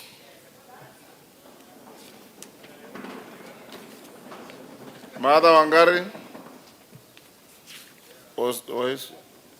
Mother Wangari, honorable members, those kind of bravado and playing to the gallery does not help at all. I have brought here the minister for you to interrogate him. If the question, the answer given to the question is inadequate, that's why I give you supplementaries, to probe even further and ask the minister. The same way we have had Robert Mbui, Mwenje, and others following up with questions. This is not a house for scoring bonga points politically. It's a house for representing your people. Yes, Owen. Honorable Speaker, while I respect your advice on this, Honorable Speaker, but also this is a house of rules which everybody in this chamber must and should abide. Our standing orders are very clear that when you defy a speaker's ruling or order, there are consequences to it. Honorable Speaker, we learn through such things, and precedence is set through such. Honorable Speaker, I urge you to use your whip on this and show the power that resides in the seat of the speaker as you sit on it. That this honorable member, as we all agree, must face the consequences of denying a speaker. And therefore, I urge you, Honorable Speaker, that you use the standing orders and issue very stern action against this member, Honorable Speaker. That I request of you, so that other members do not emulate and do the same in the future. Thank Honorable you. Speaker. I'll deal with it before the rise of the House. Mother Wangari. Thank you, Mr. Speaker. Mr. Speaker, I rise to ask question number 12 of 2025. Could the Cabinet Secretary, number 1, explain the steps taken by the Ministry to investigate allegations of child sex trafficking in Maimahiu, Nakuru County, in light of the media expose released on 4th of August 2025, and clarify whether any arrests have been made? Sorry, Mr. Speaker, my machine is misbehaving. This machine. Sorry, Mr. Speaker.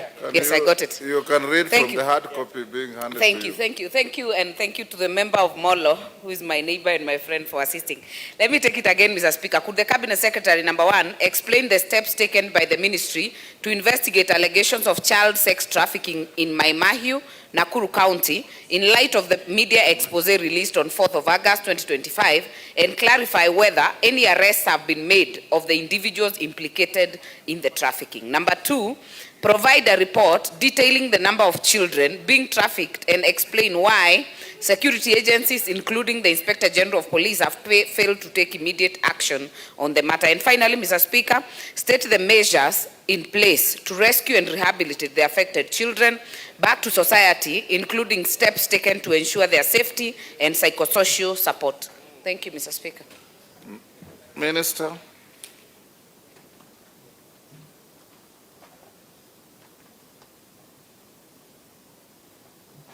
Minister. Yeah, thank you. Thank you, Mr. Speaker. Mr. Speaker, I'd like to respond as follows. Regarding the steps being taken by the ministry to allegations of child sex trafficking in Maimayu, Nakuru County. Mr. Speaker, following allegations of trafficking in persons involving children for purpose of sexual exploitation in Maimayu town, Nakuru County, through a viral BBC. Just, Mr. Speaker, I don't know if it is with your indulgence.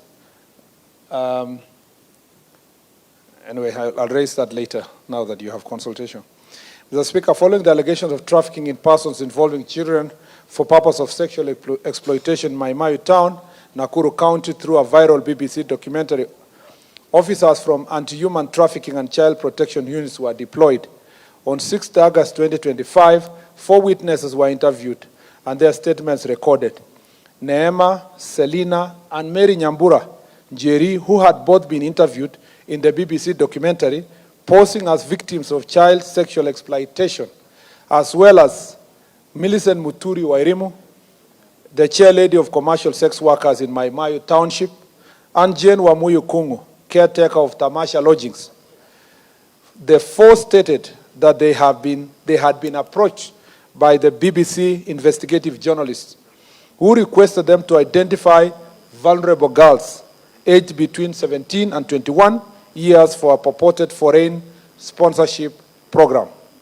On 7th August 2025, the team summoned Lucy Njoroge, alias Baby Girl, a former commercial sex worker who now works with NGO called K-Note as a volunteer peer educator based on Karagita Health Center.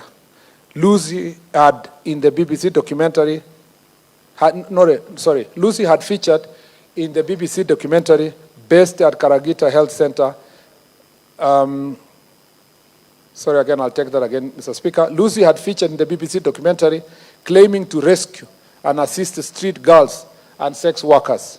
She stated that she lives with 4 young women whom she rescued from the streets of Naivasha.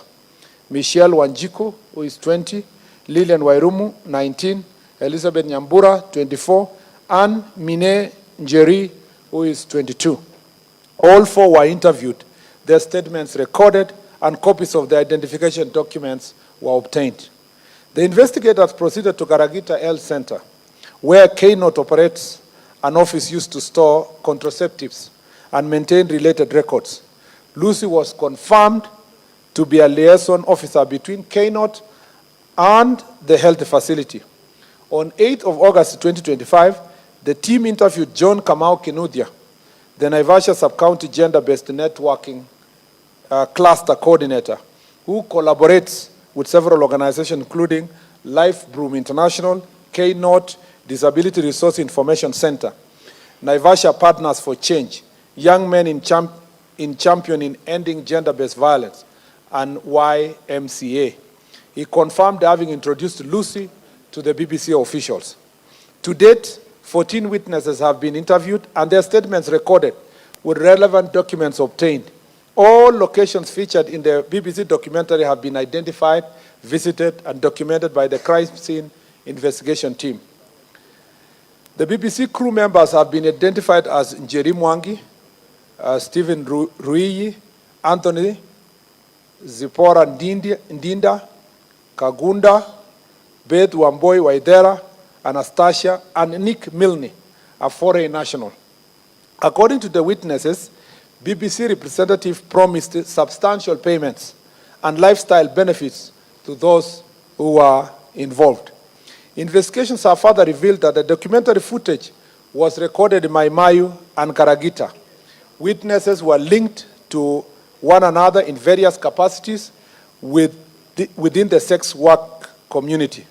Millicent Wairimu, the chairlady of commercial sex workers, confirmed that she had been approached by the individual known as Snorina, with whom she had previously worked at North Star, and thereafter introduced her fellow sex workers, Judith Wanjiru Njoroke, alias Chepto, and Caroline Kinyanjui, alias Nyambura, and Jane Wamuyu Kungu to the BBC team. Jane Wamuyu, upon learning of the arrangement, involved her daughter-in-law, Neema Selina, while Millicent also sourced 3 other girls, Faith Weta, Mary Njoki, and Faith Njeri. The Weta is, I'm sure. Mr. Speaker. I'm sure it has nothing to do with the Speaker. Yeah, we are yet to confirm, Mr. Speaker. Mr. Speaker,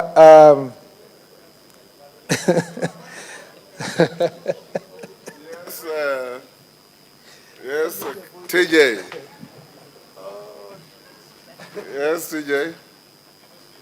Give him the mic. Mr. Speaker, sir, is the minister in order to suggest that the Honorable Speaker, aka Papa Waroma, could be or is inferred to be a suspect?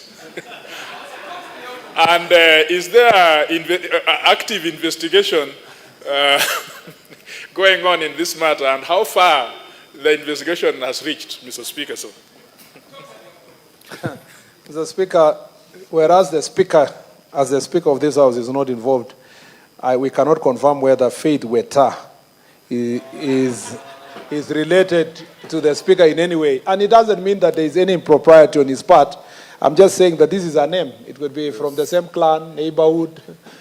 It could have also, somebody could have named his daughter Yes, after the Speaker. But there it are has very nothing. many people who have named their children after the Speaker. After the Speaker, yes. Thank you, Mr. Speaker. Out of admiration. It is very important, Mr. Speaker, to clarify that it is only out of admiration.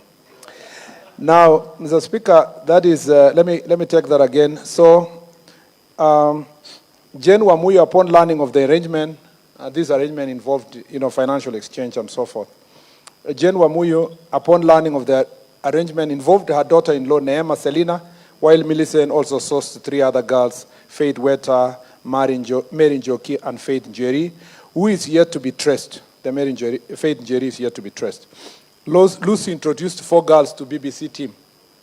Alice Jambura Nyawira, alias Naserian, stroke Elizabeth Nyambura, Mine Njeri, Lillian Wairimu, and Michelle Wanjiro.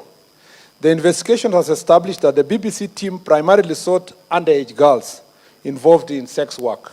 However, some of the girls allegedly falsified their age to qualify for the promised sponsorship. 2 women identified in the documentary as Cherop and Nyambura were confirmed to be Judith Nyambura Njoroge, a sex worker in Maimayu, for 2 months, and Caroline Kinyanjui, who had operated there for 2 years. 2 women portrayed in the documentary as child traffickers, identified as Judy and Caro, were reportedly promised significant sums of money and have since relocated to unknown locations. No arrests have been made so far, but investigations are ongoing, including obtaining financial records and call data to link all involved parties and tracing missing witnesses.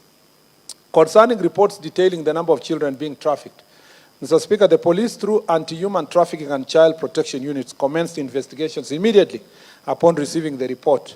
Several witnesses have since recorded their statements to assist in investigation to identify and rescue minors involved in the sexual exploitation scheme. Preliminary findings indicate that some of the girls interviewed by BBC falsified their age to qualify for the promised sponsorship, as the BBC team was interested in underage girls engaged in sex work. The matter remains under active investigations, and upon its conclusion, appropriate legal action will be taken against individuals found culpable of any offenses. Mr. Speaker, on measures put in place to rescue and rehabilitate affected children back to society, Mr. Speaker, there is no denying that cases of child sexual exploitation exist across the country, particularly along Northern Corridor, which serves as an international transport hub.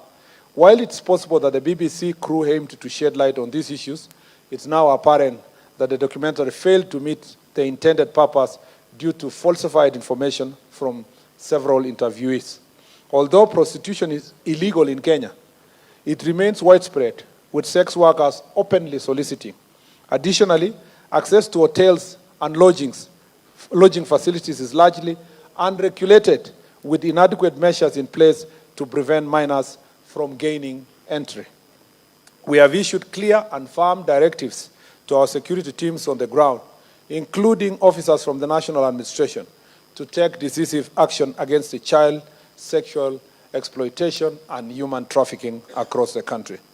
Mr. Speaker, upon identification of victims, the government, in collaboration with other stakeholders, will implement the following measures to support and reintegrate children affected by abuse and human trafficking. One, the Child Protection Unit will actively pursue a rescue of victims and facilitate the placement in safe environment, including private rescue centers, children's homes, and postal institutions where applicable. Two, the Children Protection Unit will provide psychosocial support services to address the emotional and mental well-being of the victims. Three, victims will be subjected to thorough medical examination and offered appropriate treatment to ensure their physical health and recovery. And finally, continuous follow-up and monitoring will be undertaken to ensure the safety and successful rehabilitation of the rescued children into the society. I thank you, Mr. Speaker. Thank you, Mr. Speaker. And I also want to note, Mr. Speaker, before I ask my follow-up question, that the KEWOPA chair also raised this as a statement in the morning. And Mr. Speaker, what I would like to clarify from the CS is that this issue is not new. In Maimahiu, it is also in some areas in Kikope, it's also in some areas in Sachangwan, where we have long tracks. It is along the entire Northern Corridor. Yes. So it all the way to Congo. Yes. Thank you, Mr. Speaker. So the CS maybe can tell us, first of all, are you confirming that there were no underage children that were actually for real in this trade? And secondly, there were some women, specifically two, who had been implicated in that expose. Have they been arrested? It is very important. And finally, the issue of BBC payouts, Mr. Speaker, brings another issue of media ethics. If we have a reporter operating in this country and is using money to lure or get falsified information, what does that mean in terms of our law? So I would be interested to know, has any action been taken against these specific reporters if they for real falsified this information for the attraction or to make news or to make sensational news, Mr. Speaker? Thank you. In fact, Minister, if you listen to that BBC so-called expose like I did, the purpose was not to bring any facts to the fore. The purpose was to besmirch the country. If you listen to it carefully, it was not meant to expose anything. It was meant to besmirch the country and more so an African person. Go on and respond to Agar. Sorry, Shakil, you want to joyride on that? Yes, sir. Go ahead. Mr. Speaker. Next to me. Mr. Speaker, you rightly say that this, the expose has hidden, some hidden agenda. As APNAC, we had a conversation with the British High Commission, somebody from the British High Commission this afternoon. And one of the issues that raised to me was this issue as what are we doing about this particular purpose? And I was a little taken aback and I said, look, we have our security services. But the most important, Mr. Speaker, as we speak, I'm actually one of the male members of KEWEPA.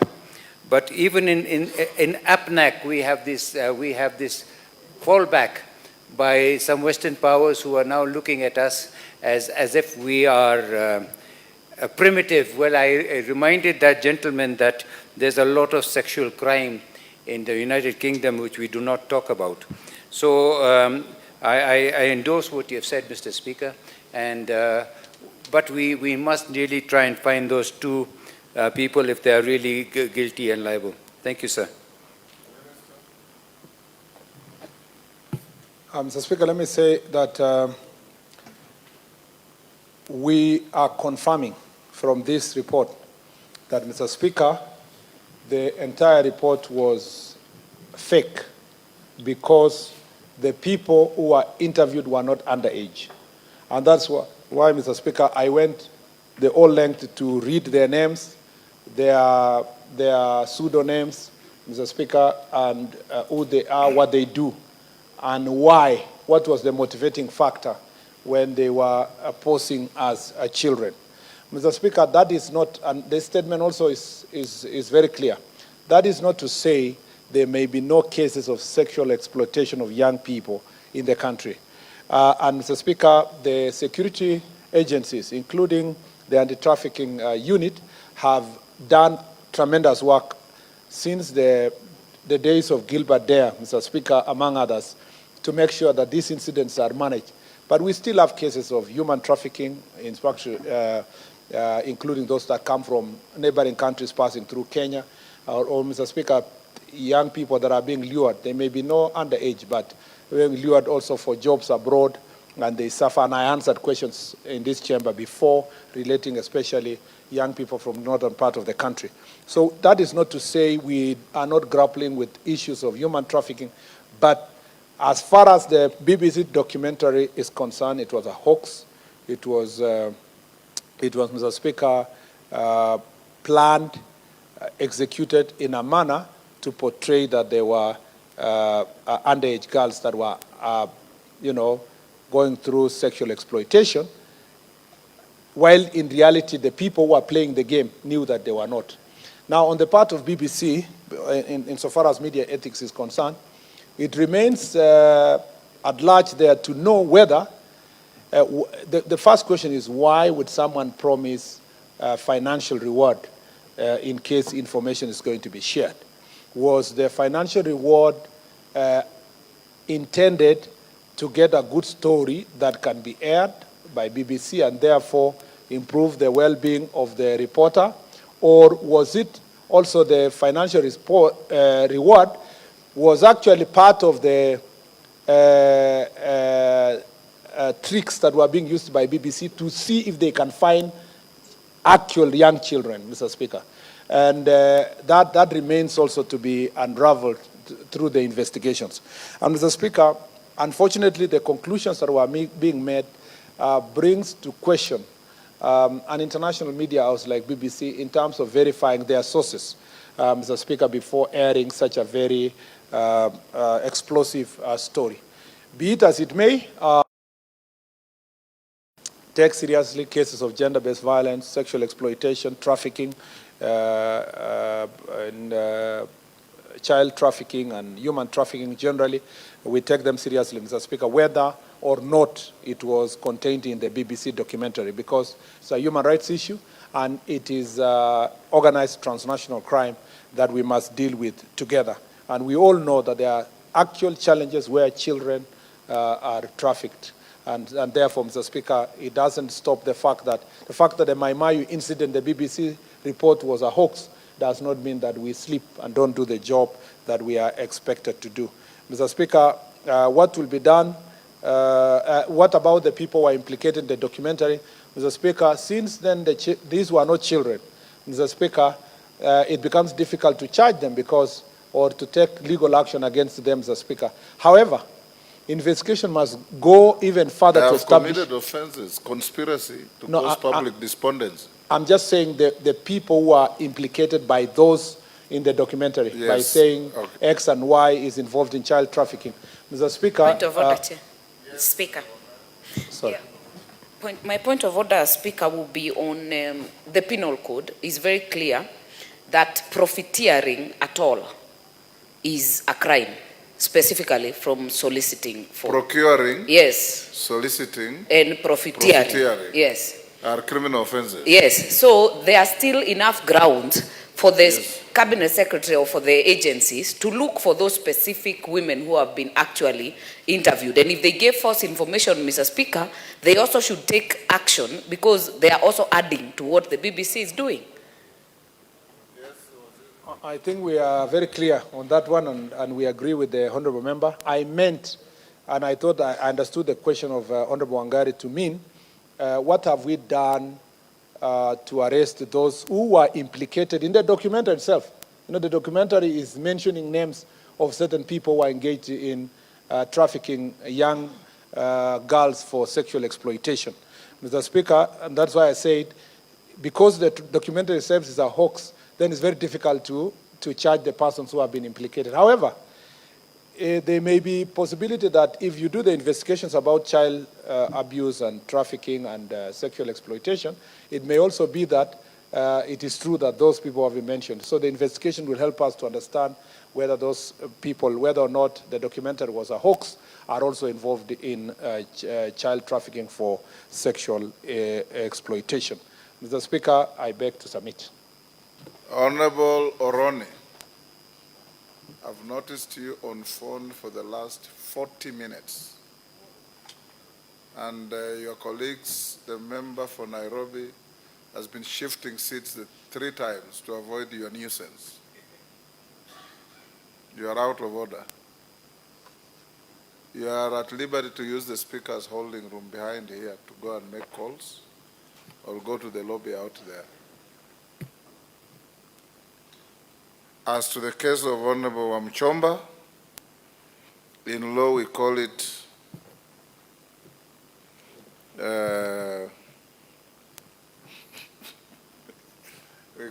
condemned in the face of the court.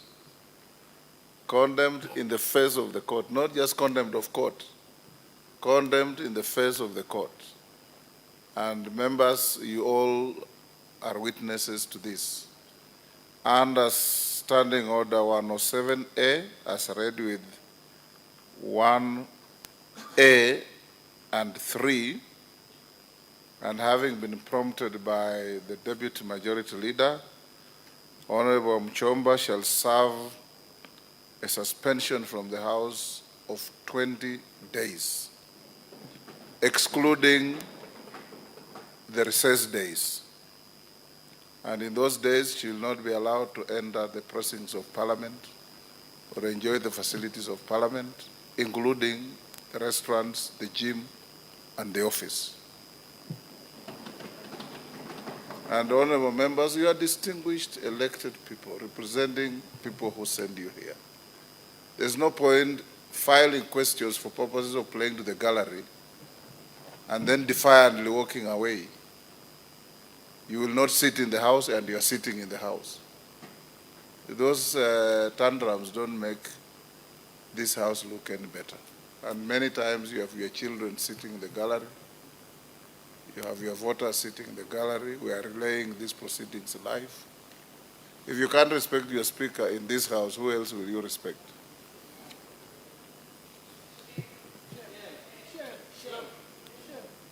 The next question, CS Honorable Tienda Molo, I'm aware is leading our football team to play with governors in Homa Bay during the conference, so we'll stay the question until next time. He has not appointed anybody to ask for him. Next question, Esther Passaris. Thank you, Mr. Speaker. Mr. Speaker, could the Cabinet Secretary explain why the ministry is yet to implement the use of body-worn cameras for all police officers involved in arrests, interrogations, and custodial transfers of suspects? Could the Cabinet Secretary also provide clear timelines on when the ministry intends to roll out the use of body-worn cameras across all police operations? Thank you, Mr. Speaker. Mr. Speaker, with your indulgence and permission, yes. I just want, for avoidance of doubt, so that it doesn't go to the public like we didn't have an answer on the quarry issue, to go on record that I had a follow-up answer based on the question that was raised. You had in fact answered the question. It was at the supplementary level. Even at the supplementary level, Mr. Speaker, Yes. I was willing to supply more information based on The question is dropped, so what the go honourable to member had raised, Pasari's so that question. it is clear that we are ready and to deal with this issue. And it was a subject of a very, very presidential task force inquiry that the President established in the Femicide Committee, and I wanted to inform the House. But be it as it may, it has been dropped. When the time comes, we will deal with it. Mr. Speaker, on the question of Honorable Pasaris, Mr. Speaker, the use of body-worn cameras is critical in enhancing transparency and accountability in police operations. The Minister has come up with a modernization program aimed at upgrading its security equipment, like the digitization of police concurrence book and instant fines for motorists in phased rollout plan. Given the capital-intensive nature of the police modernization program, and owing to the budgetary constraint, the Ministry is already engaging with key stakeholders to mobilize resources to support towards realization. Mr. Speaker, on the part of concerning the timelines, the Ministry continues to lobby for more budgetary allocation from the National Treasury and this House to meet its logistical and operational requirements. Once additional budgeted proposals are approved and funds are disbursed, the Ministry will implement the modernization of police equipment, including body-worn cameras, in a phased approach. I thank you, Mr. Speaker. Yes, Pasaris. Mr. Speaker, I understand about the budgetary concerns, but when it comes to, if we can't roll out the body-worn cameras immediately, we do have a situation where it's not very clear, especially after what happened at Central Police. It's not very clear whether we have rolled out surveillance cameras in every police station in the country. If we have that, why was the one at Central Police not working when it should have been working? Yes, Minister. Sorry, Owen Bayer on the same. You can join right on that. And Thank then you. Mukunji, then the Minister will answer. Thank you, Honorable Speaker. Honorable Speaker, this Parliament, I initiated an amendment to the law to include body cam as one of those wearables for police officers, so that it is very definite of what it is, and that when it is in the law, then it guarantees that government will provide for it. But the response we got, and that's why the bill was dropped, was that it is already covered in the law. And I didn't dispute that. But, Honorable Speaker, as long as there is no statute that pushes that police officers must wear body cams, I don't think there'll be commitment to really actually buy this. I would like the Minister to agree with me that we introduce deliberately a clause in the Police Act that we introduce body cam as one of the wearables. Honorable Speaker, it covers two things. Many times police are falsely accused because there's no gadget that actually tells the story. And sometimes police, when they wear a body cam, like other jurisdictions like South Africa, like in the United States, where police actually wear body cams, it is easier to resolve some of the issues that we have that boil up to a point where we have demonstrations and killing of people and all that. And even during demonstration, we're going to cover a lot of issues, and court cases will be faster disposed when we have body cams worn by police, Honorable Speaker. I urge that the minister looks for, he be the first minister to actually introduce body cams in this country, so that we can avoid so many issues that come with Point policing. made, Mukunji. Thank you.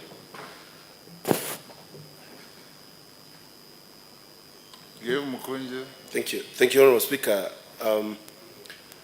I just want to ask Honorable Speaker for the minister to take this matter seriously.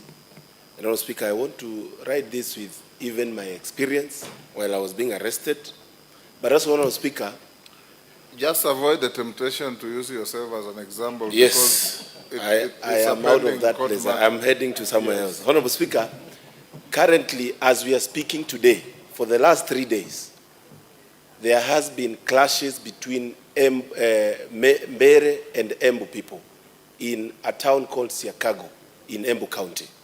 And also, this is being caused by the fact that there has been stealing of border borders, but there is an allegation of police officers taking bribes and allowing border borders to just disappear.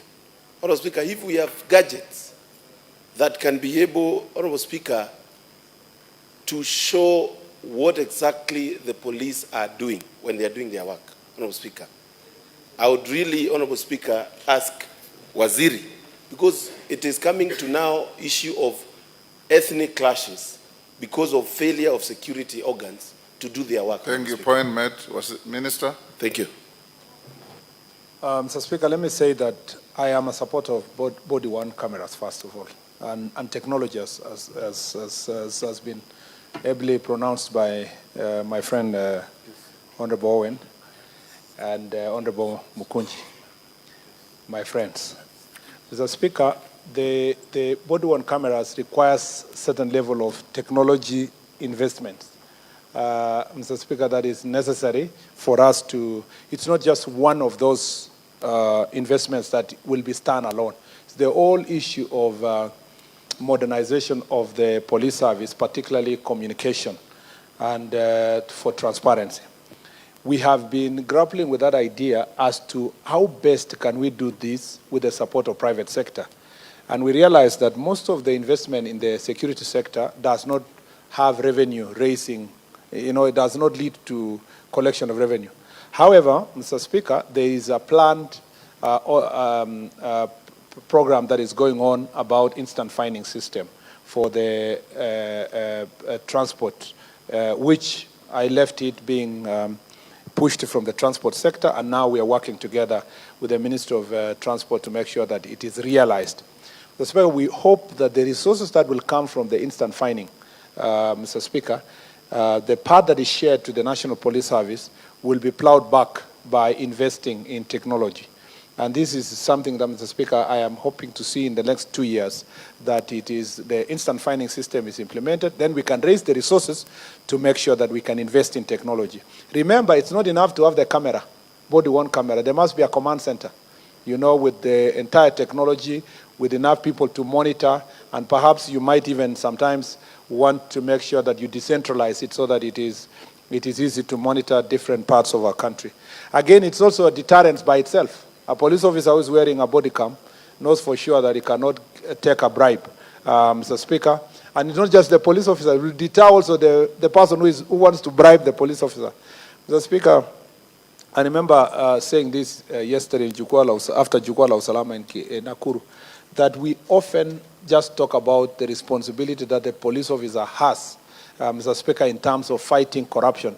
But that traffic police officer, Mr. Speaker, who is led into temptation by this business mogul, Mr. Speaker, who is driving on the road, that businessman must also be equally punished the same way the police officer is being punished. Both of them. Are you sure they are tempted or they solicit? Mr. Speaker, in some cases, in actually many cases, we overspeed, and because we know we oversped, before the police officer even approach your vehicle, you're already holding your hand with something to give the police officer. And in some instances, it is the police officer also is walking to you, and they have an arrangement with the matatu people who already just presents their hand to be given something. So this thing, you can't blame one side alone. It's a society problem that we must deal with. Mr. Speaker, people just pay bribes because they have not committed an offense, but they don't like the inconvenience of going through a court, Mr. Speaker, to be clear, through a court process. So we need all of us. But these cameras will solve both the problem of the traffic officer and the person who wants to bribe the traffic officer. Meaning, many people also will abide by the law because they will realize that there is no room for them to bribe anyone. So I support it, and Mr. Speaker, I'll take it up. This is an innovation that we must continue taking up. The last thing is to pick from Honorable Mukunji. It is true that we have had an incident in the Siakago, Mr. Speaker, that involves 2 communities. That, Mr. Speaker, involves both the stealing of motorcycles or alleged stealing of motorcycles and also invasion of business premises and destruction of property. Mr. Speaker, the Inspector General of Police has deployed police officers to deal with this issue. There was allegations that because of inherent conflict of interest among some of the police officers, even when they have not committed anything, Mr. Speaker, if you come from one of the communities, you become suspicious, the people become suspicious that you will side with one of the warring communities. And so, Mr. Speaker, the Inspector General of Police has made changes, not to punish the officers, but to restore confidence among the local communities, both communities, to ensure that justice will be done and they will be protected. This is a live matter that we are dealing with, and it's not just in that situation. In many other situations, Mr. Speaker, body-worn cameras may be useful to avert laxity on the part of police officers. I thank you. Next question and by Mr. Speaker, Millie. if I may say, Mr. Speaker, I would encourage Honorable Mukunji, next time we have Jukwaa la Usalama in his county, he can attend. It's a free forum for us to solve those local problems. I thank you, Mr. Speaker. The next question by Honorable Millie Odhiambo will be stayed to the next time. She's away in Homa Bay hosting the devolution conference. James Nyikal. Thank you, Mr. Speaker.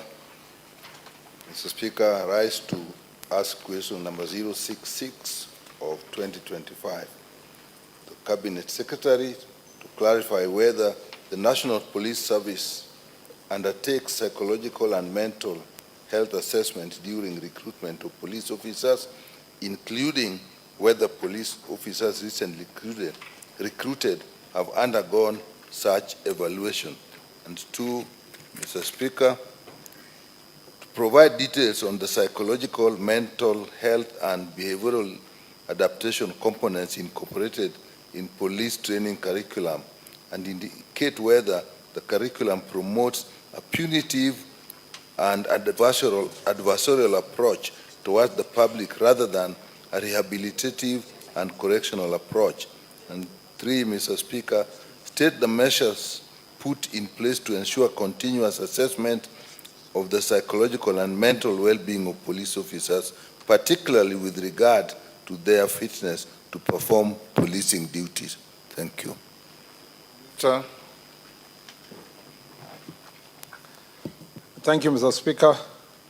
The service undertakes medical examination for potential recruits, which include psychological evaluation, mental health assessment, and aptitude test. The psychological evaluation process entails screening for emotional stability, stress tolerance, personality traits, and behavioral risk factors. Aptitude test conducted as part of the same framework assess critical cognitive reasoning, memory, and decision-making capacity of all which are essential for the effective discharge of police service. Mr. Speaker, on the second part, the National Police Service training curriculum has integrated psychological, mental health, and behavioral adaptation components into the following areas. One, the National Police Service training curriculum incorporates stress management content across all levels of training and ranks. These modules aim to build psychological resilience and help officers cope effectively with the emotional demands of policing. Strategic management and leadership courses embed emotional intelligence training to enhance senior officers' capacity to understand and regulate their emotions, demonstrate empathy, and engage in constructive interpersonal communication. This supports better making and conflict environment resolution in high-pressure environment. Officers' wellness and resilience programs are actively provided to all serving officers. These initiatives are implemented in collaboration with specialized institutions such as Chiromo Hospital Group and Amani Counseling Center and Training Institute. The programs include psychological support, counseling, and wellness education to promote mental well-being and prevent burnout. The curriculum is designed to strike a balance between punitive, adversarial, and rehabilitative correctional approaches to policing, depending on the nature of the situation and the operational demands as follows. 1, punitive and adversarial components are emphasized in units such as drill, skill at arms, fieldcraft, and physical training. These subjects prepare officers to maintain discipline, enforce lawful authority, and exercise effective command and control. They are critical for managing high-risk situations such as effective arrests, dispersing violent crowds, and neutralizing terrorist threats.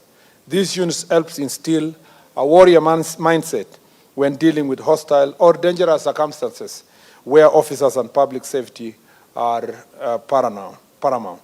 Rehabilitative and correctional approaches are integrated in subjects like community policing, community communication skills, first aid, and human rights training. These subjects are mandatory across all the training levels, from basic recruit training to command and leadership courses for senior officers.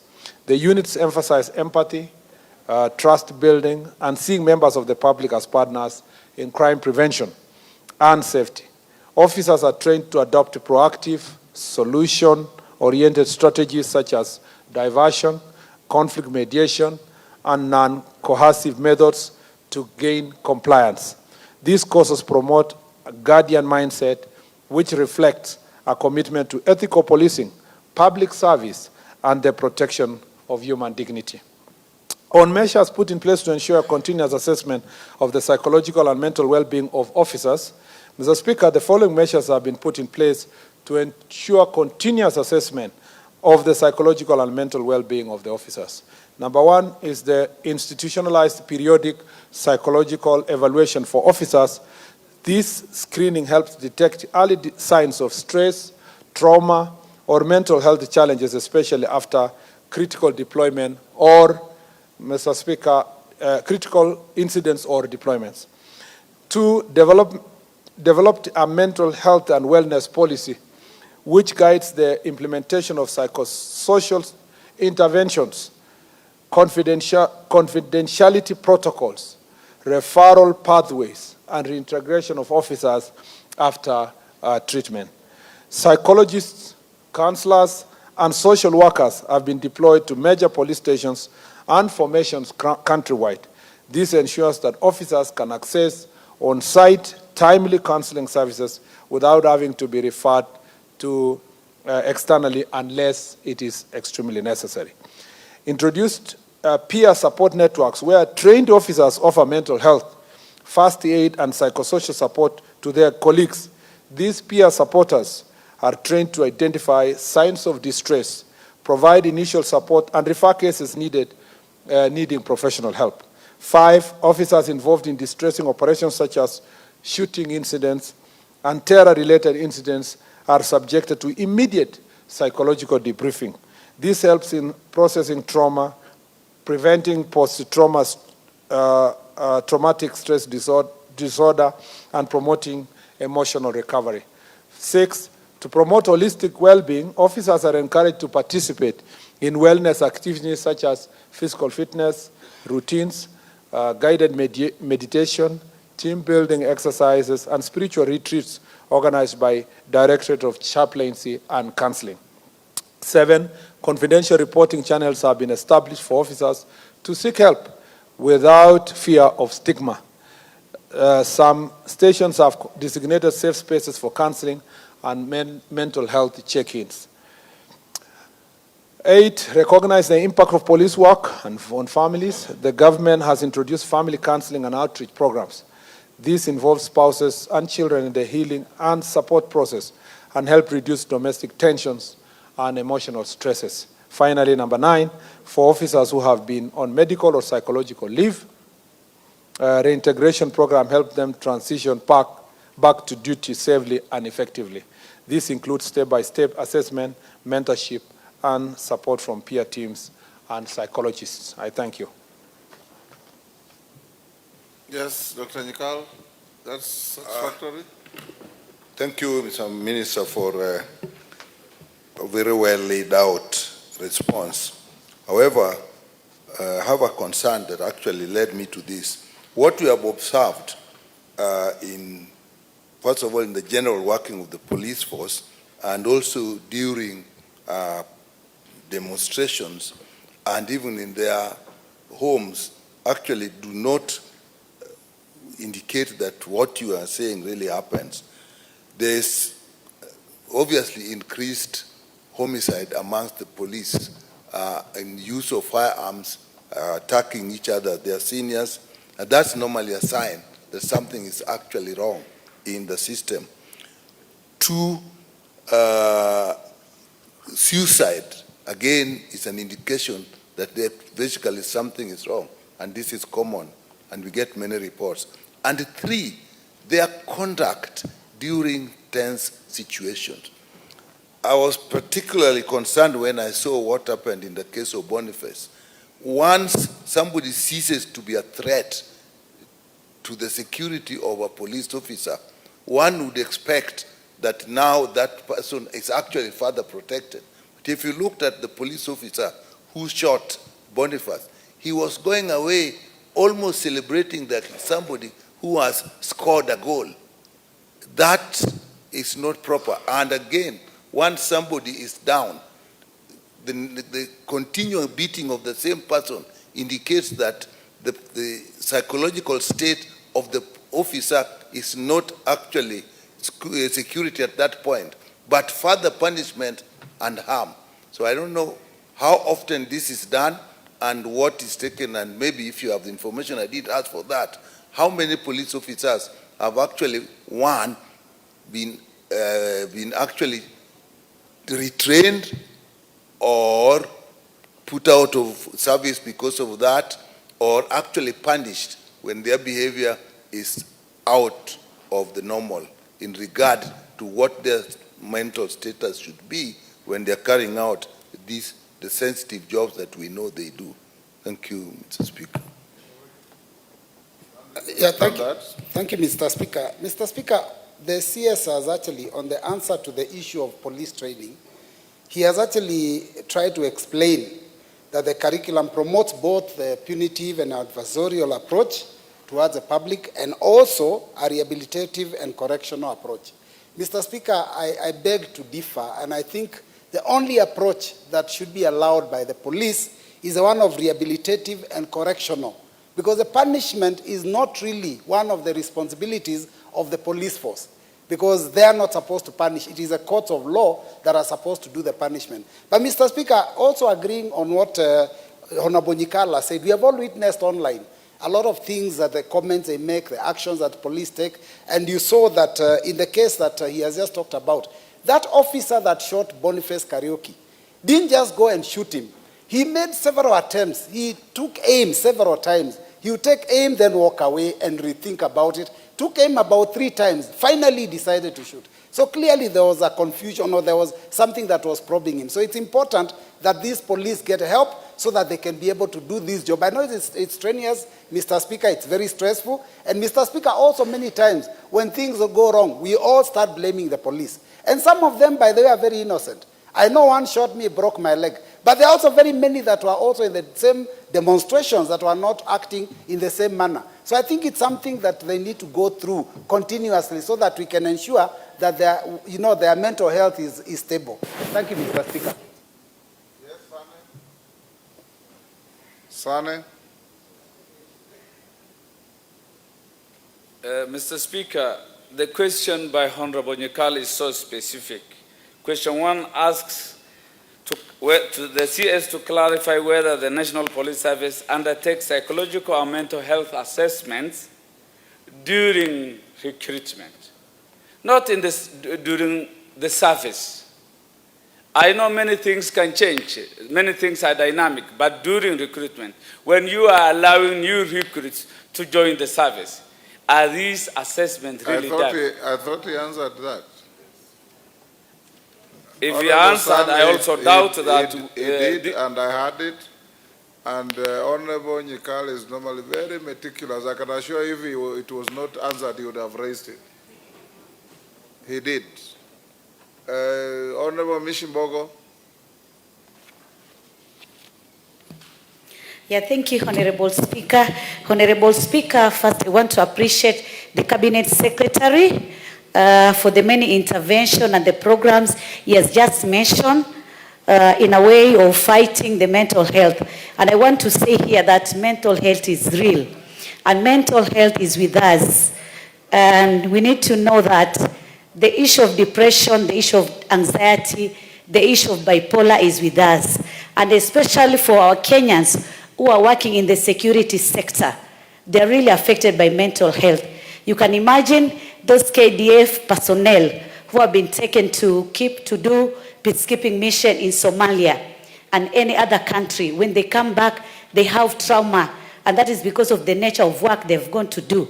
Those police officers taken to Haiti, and you can imagine what they have seen and experienced in Haiti in fighting with those people fighting the government in Haiti. So it is really high time to ensure that we have some intervention, we have some program, and we have proper funding to ensure that at least we have regional checking, and even how are we going to do to ensure that our security officers can be checked in terms of mental health.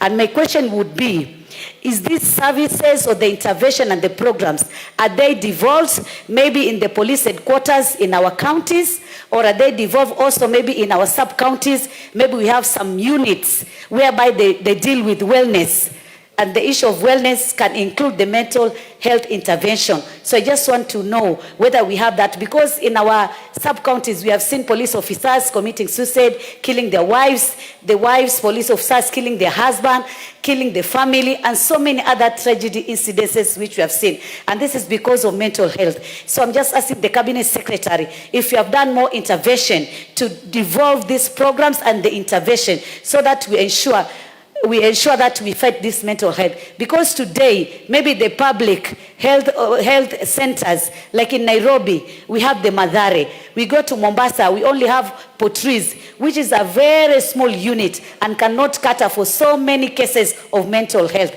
So, Honorable Cabinet, I just want to hear whether we have plans or you have done so. Thank you, Honorable Speaker. Rachel Nyamai, then Minister, you answer those, we go to the next.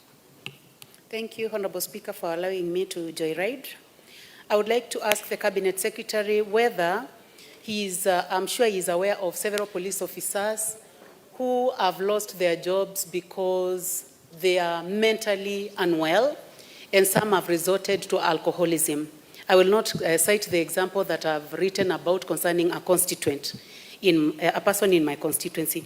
Honorable Speaker, is there a form of insurance to ensure that this person who becomes so stressed in the course of duty and becomes a drunkard is not just declared not useful for the service? Thank you, Honorable Speaker. Yes, Chairman. Thank you, Honorable Speaker. Mine is not a question, and neither do I want to help the very able CS. Just want to bring to the attention of the House, or remind even the House, that already we have a bill in this House being sponsored by Honorable Masara, which Masara, actually to amend the National Police Service Commission to provide the provision to have psychosocial services in every county to address such issues of mental health and challenges among our police officers. So it is actually past the second stage, is awaiting this House to expedite the same. Minister, can you respond to those? Yes. Old Minister, who is that? Chematia. Is that CNN or Chematia? Chematia? Thank you, Mr. Speaker. I also want to add, my concern also is on officers who have gone through these mental problems, and this also affects highly on their families. What happens when, for instance, a police officer is having troubles at work, and this probably goes to affect their family? Do we also have an extension of the same programs that is also aligned to their families? Because it's also very rampant. I think you had already said that. But go on, Minister. Mr. Speaker, this is a very actually a very serious issue that is being confronted by the National Police Service. And for the 28 counties I have visited now to have an engagement with police officers, every of that public engagement has touched on mental health. And we need to look at it not just when they have become sick, but what are the factors that lead to mental health problems, if I may say so. First, we have now discovered that the deployment of police officers is such that a police officer is sometimes deployed to an operational area for 10, 11, 12, 15 years, Mr. Speaker.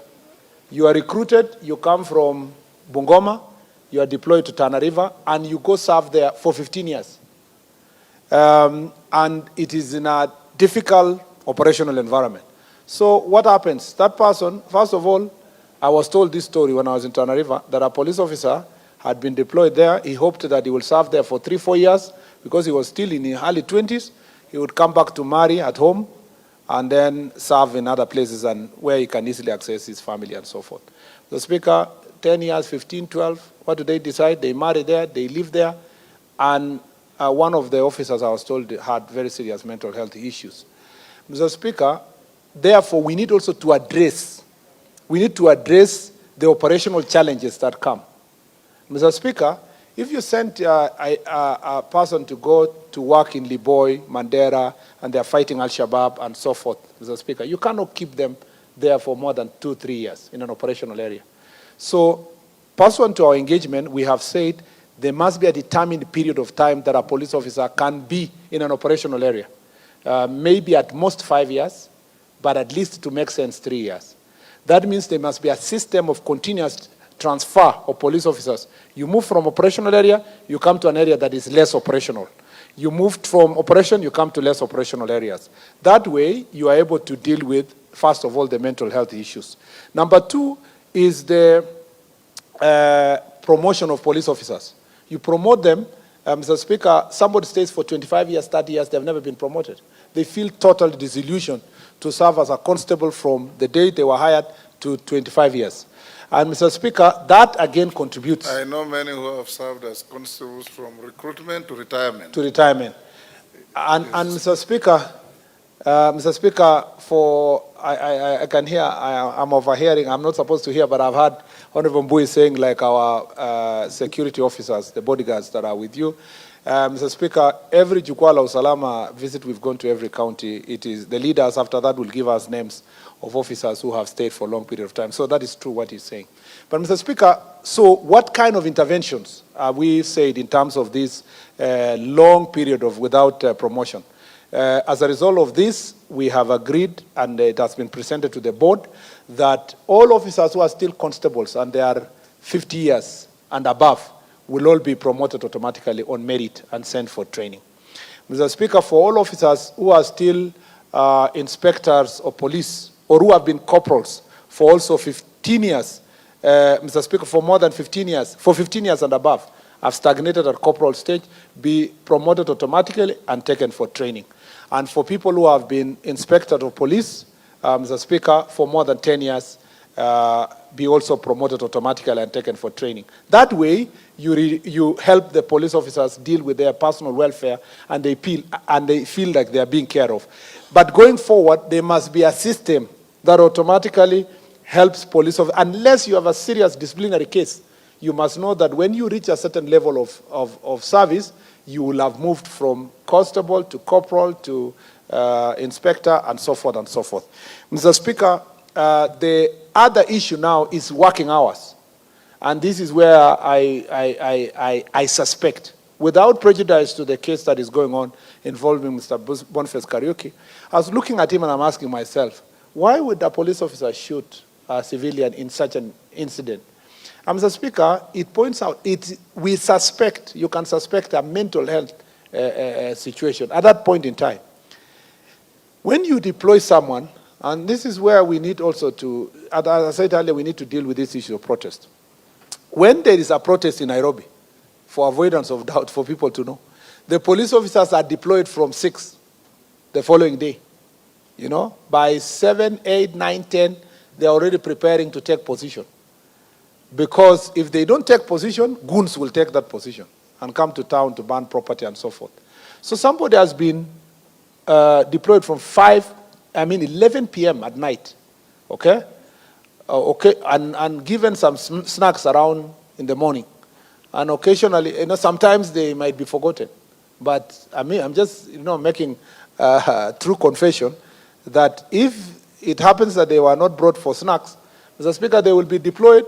Now the following morning, he is taking position the entire day. Now the real mandamano starts at 1 p.m. Okay?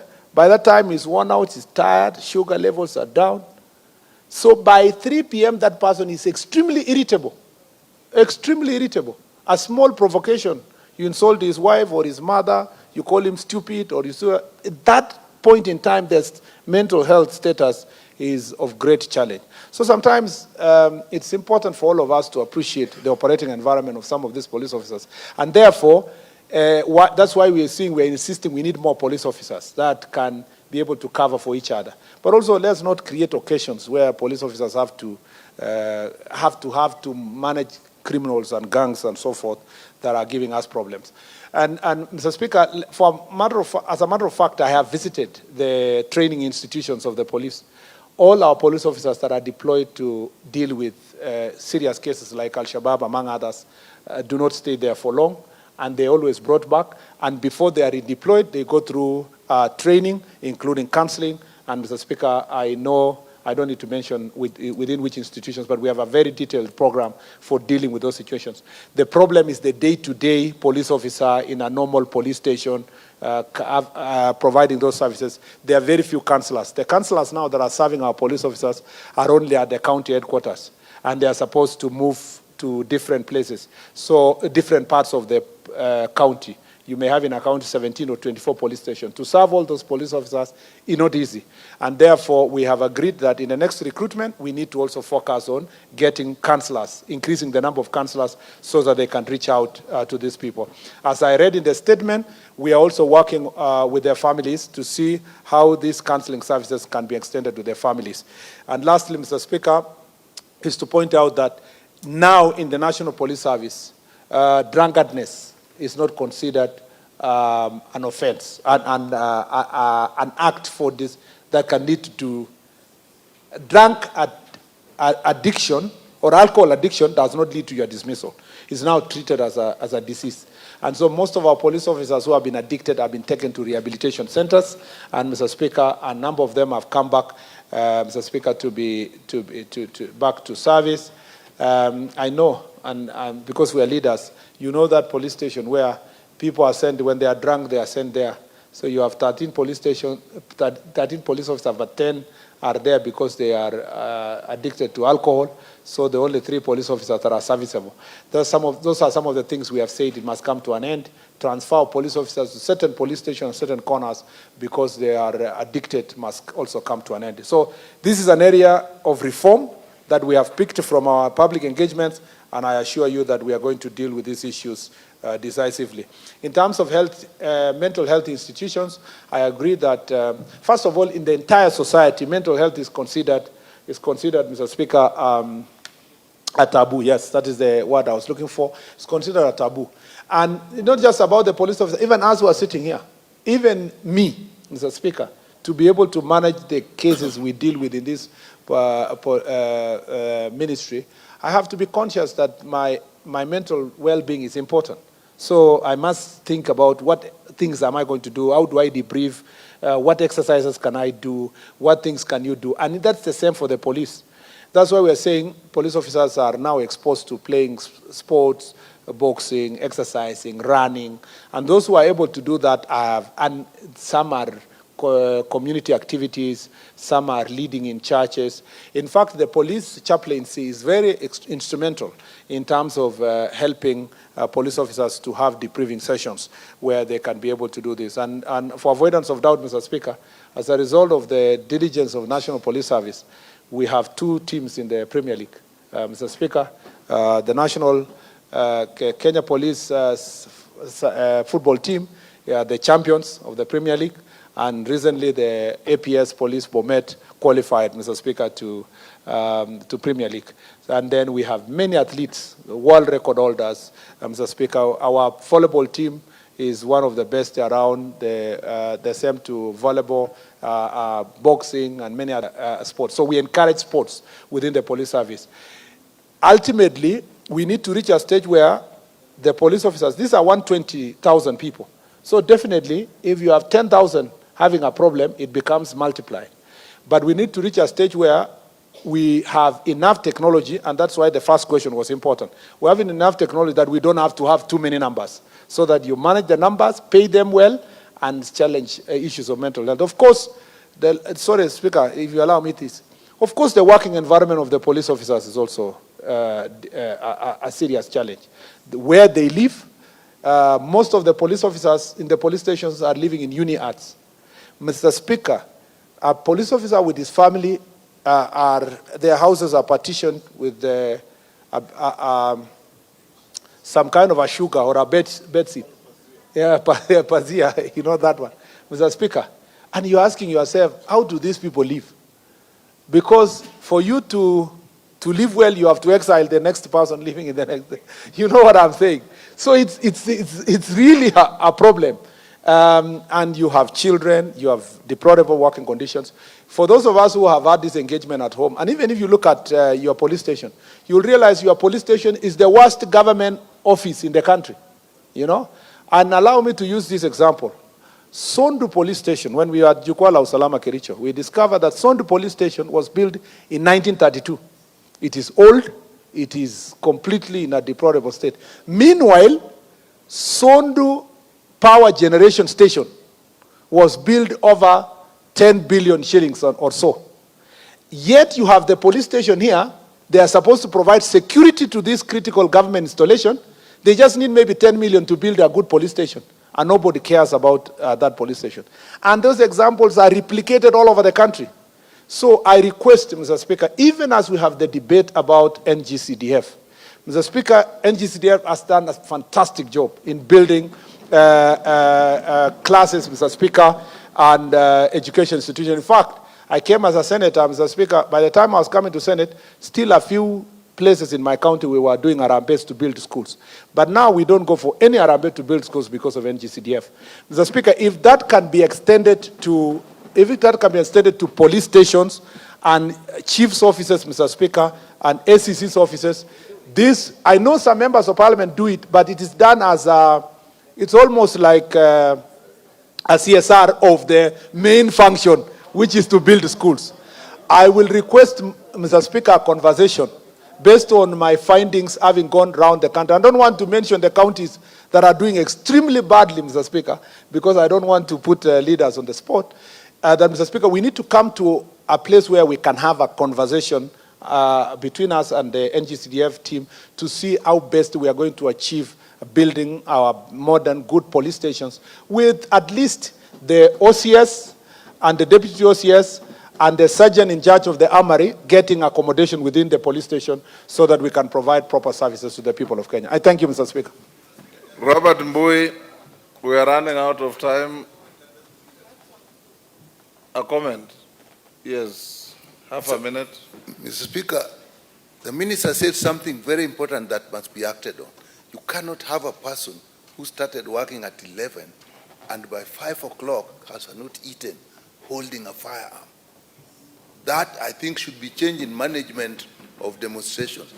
Even drivers which have these buses that troll, if you look at the time, at that time they are not in a mental state to work. Thank you, Mr. Speaker. In fact, Minister, when those policemen are on the streets, do you ever think even where they go to relieve themselves? Something as simple as that, a human nature call. Yeah. And you are there from morning to evening. What do? The hotels are closed because people are rioting. You can't enter any cafeteria. And they are human beings. A man within an age bracket of procreating, living in a small hut, And sometimes you find 3 families living in that hut, divided by a piece of cloth, and they have got human needs, and children are born in there, or sometimes an unmarried young man with a couple. You can imagine. But I was very impressed when Haika invited me to Taveta, and we went to an SCK church, and the guest preacher was a policeman. We were very encouraged. Robert Mbui. Yeah, thank you, Mr. Speaker. I rise to ask question number 67 of 2025 to the CS. First, could the CS provide the status of drug and substance abuse in the coastal region and indicate the measures put in place by the ministry to combat drug and substance abuse across the country? 2, explain whether the country has adequate facilities and infrastructure to effectively respond to mental health challenges and drug dependency cases. And 3rd and finally, state the measures put in place to secure alternative funding for drug and substance abuse intervention programs. Thank you, Mr. Speaker.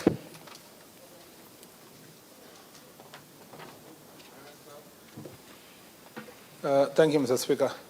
If you may just allow me, I don't want to allow this to pass on the previous question.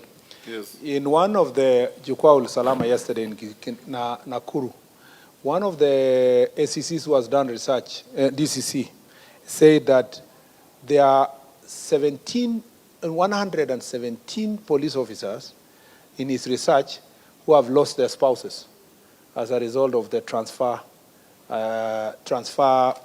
program that we have. So that then you live very far, families very far, and then people find their wives have gone. It was a wake-up call to me. In fact, he said 17 DCCs. The administrators have also the same. It is something that we might have to do a proper investigation. And then we ask ourselves, is it necessary really that a police officer must come from far to serve well? You know, why? In other countries, and I'm not saying this is something we should change today. I'm saying long term. In other countries, police officer a sheriff is picked from the local community and elected. Actually, they are elected by the people to serve them. Might we have to change our policing strategy so that police officers will come from around the community and the community support them and people can live with their families? Then we reserve the special forces that are only deployed in a change. So it is something that long term we need to keep thinking, because we must be conscious of people's families. You're transferring a police officer or ACC, and they're asking these questions. If you transfer me, what happens to my children who are in the next school there? Will they move schools? And how many times will I move schools to other places? There are a number of things that we have to apply our mind insofar as these family issues are concerned. Let me go back to the right question, Mr. Speaker. We will have these discussions as we move on. The status of drugs and substance abuse in the coastal region.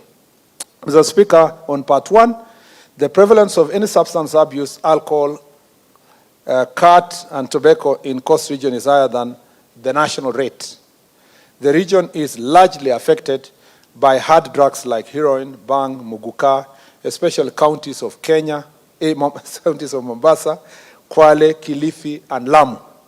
There is a worrying burden of alcohol and tobacco addiction in the region.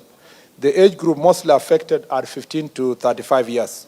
The summary of the survey findings are shown in a table provided by NACADA based on their 2022 research, Mr. Speaker, which says that the national average of substance abuse in Kenya is 17.5%, while coast is 18.1%. It's higher than the national average.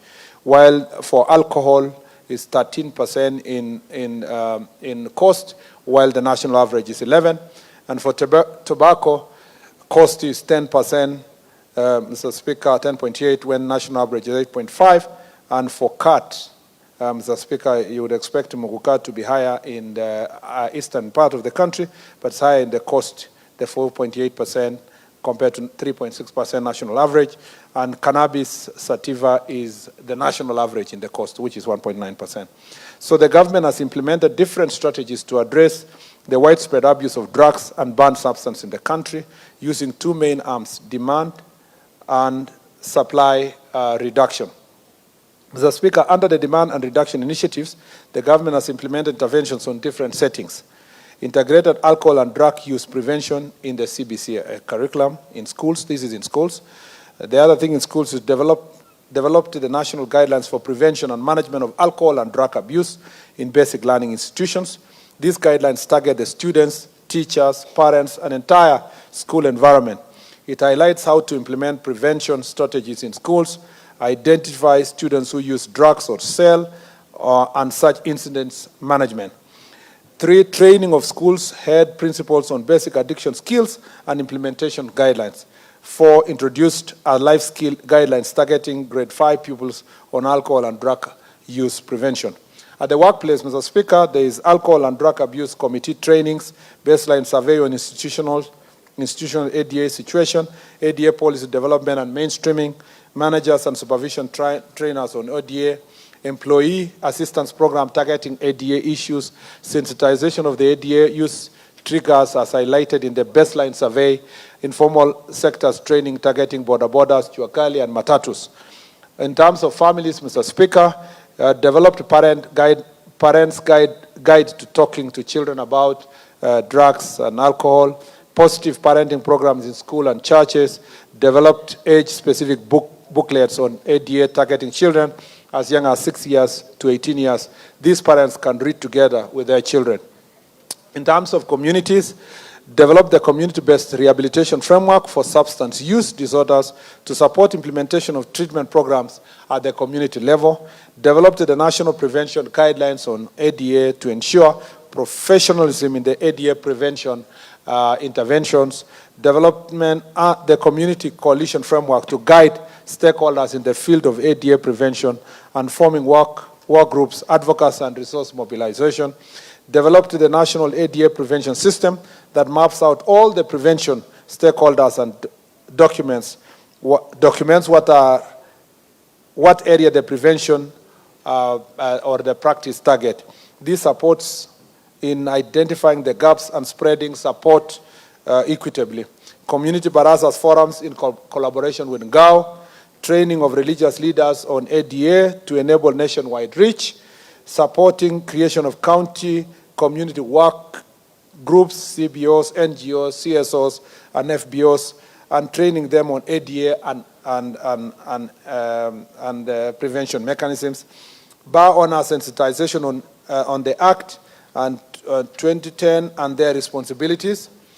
Advocacy campaigns, mass media campaigns on newspapers, mainstream media, radio, social media, posters and banners and roadshows. Support in music and drama festivals, participating in ASK shows, webinars, among others. Under supply reduction initiatives, the government has, in collaboration with other relevant agencies, conducted nationwide multi-agency crackdown on illicit brews, non-compliant alcoholic outlets, and drug through rapid result initiatives. Carried out regional specific multi-agency crackdown on illicit alcohol and drugs, conducted regular crackdown on shisha selling outlets in Nairobi and other major towns, conducted regional and county multi-agency forums to assess and address regional or county-specific alcohol drug abuse status through national alcohol drink control committees, conducted licensing of importers of alcohol drinks, and finally through National Alcohol Control Committee, inspected alcoholic drinks and manufacturers to ascertain levels of compliance to the set standards. Mr. Speaker, let me just say this before I read the last part, that again in our county visits, you realize that there is a problem that is internal that has largely been contained, the brewing of chang'aa and all these other illicit brews internally at our homes. The chiefs and all these partners have been able to do a good job. The problem we are dealing with is the commercial, the industrial level kind of manufacturing, where, Mr. Speaker, the counties that are severely affected, because the manufacture, but also the ones that are transiting from neighboring countries. The top counties are Trans Nzoia, Mr. Speaker, Kakamega, Kisumu, Nairobi, Nakuru. Mr. Speaker, contrary to the public sometimes sentiments that counties, for example, like Nyeri, have high prevalence of alcohol. Nyeri, for example, is ranked number 17. But if you go to Kitale, Mr. Speaker, the biggest concern from Kitale is as a result of the proximity to neighboring countries and the smuggling of goods, including this adulterated alcohol. So what we have had to do, Mr. Speaker, also the side of Marsabit and Isiolo. Isiolo is a big menace in terms of drugs, Mr. Speaker, including heroin that is brought from neighboring country. Now, usually this funny... Have you ever had a rally in Isiolo town? Yes, Mr. Speaker, not just even a rally, even just walking through Isiolo town is a challenge. And Mr. Speaker... It is so manifest. So, Mr. Speaker, part of the reason, we used to get drug smugglers coming through the airports, but they no longer do so. They go to neighboring country, and I don't want to say countries' names because I've been in trouble before. Mr. Speaker, they go to neighboring country and they come by road through Marsabit, Mr. Speaker. And so a number, when I even went to Isiolo and Marsabit, a lot of these drugs have been confiscated, Mr. Speaker. And then they are brought all the way to coast, or sometimes destined in Nairobi and Nakuru and other places. So, Mr. Speaker, there has been a massive crackdown of these drugs from the border, Mr. Speaker, together with operation of illegal firearms and gun, and in fact, most of the drugs and alcohol that come through these counties in the north, Mr. Speaker, are escorted with illegal firearms, Mr. Speaker, with gun holders. And all this has presented various challenges. And therefore, we have been carrying out very serious crackdown. What we have agreed is that this must continue in a multi-agency level. Mr. Speaker, we have also agreed with county governments, this is something we might need to take to the summit, that the licensing of wines and spirit shops, Mr. Speaker, which is, has happened across the country, must be regulated. We must balance the desire for revenue and the protection of lives of our people. Recently, NACADA also came up with regulations that want to move the minimum age of drinking to 21, among other measures, including where you can sell, the distance of where you can sell alcohol from where people live, among others, how to advertise, when to advertise, and all those policies have been put in place. Does the country have adequate facilities and infrastructure to respond to mental health challenges on drug dependency cases? Mr. Speaker, 95% of the rehabilitation facilities in the country are private, and this is a problem by itself. So many people are addicted, but you can only go to private. Private are largely, I don't want to impute improper motive, but theoretically a private facility is driven by profit, Mr. Speaker. Yet, Mr. Speaker, so that means if I treat you and you become sick again and you come again, the better, Mr. Speaker, because it increases the revenue I get. I'm saying theoretically, I'm not saying that's what they are doing. But, Mr. Speaker, if it was public, then, we would put in place measures that will ensure that when we treat you, you go and get better because we don't have more public resources to be able to continue investing in the same treatment. So they are, and they are also expensive. NACADA is lobbying for SHA accreditation of the rehab facilities. The government operationalized the Miritini Treatment and Rehabilitation Center in Mombasa, which is to be a center of excellence on matters of rehabilitation. And I visited there myself. And I saw, Mr. Speaker, many people, professionals, doctors, nurses, lawyers, who are being rehabilitated, Mr. Speaker. So this is not a problem or a menace that is only targeting people who are poor. That, Mr. Speaker, it is also affecting professionals. The national government has partnered with 12 counties to set up county rehabs, which include these counties include Kisumu, Kisii, Elgeyo Marakwet, Taita Taveta, Kwale, Mombasa, Bomet, Nakuru, Uasin Gishu, Kakamega, Lamu, and Nyeri counties, Mr. Speaker. And we encourage more and more counties to build rehabilitation centers. I have also seen cases where our women members of parliament using GAF have proposed rehabilitation centers and working together with county governments for that reason. NACADA also inspects the rehabilitation facilities, around 300 in the country, and accredited those that adhere to national standards of rehabilitation for persons with substance use disorder.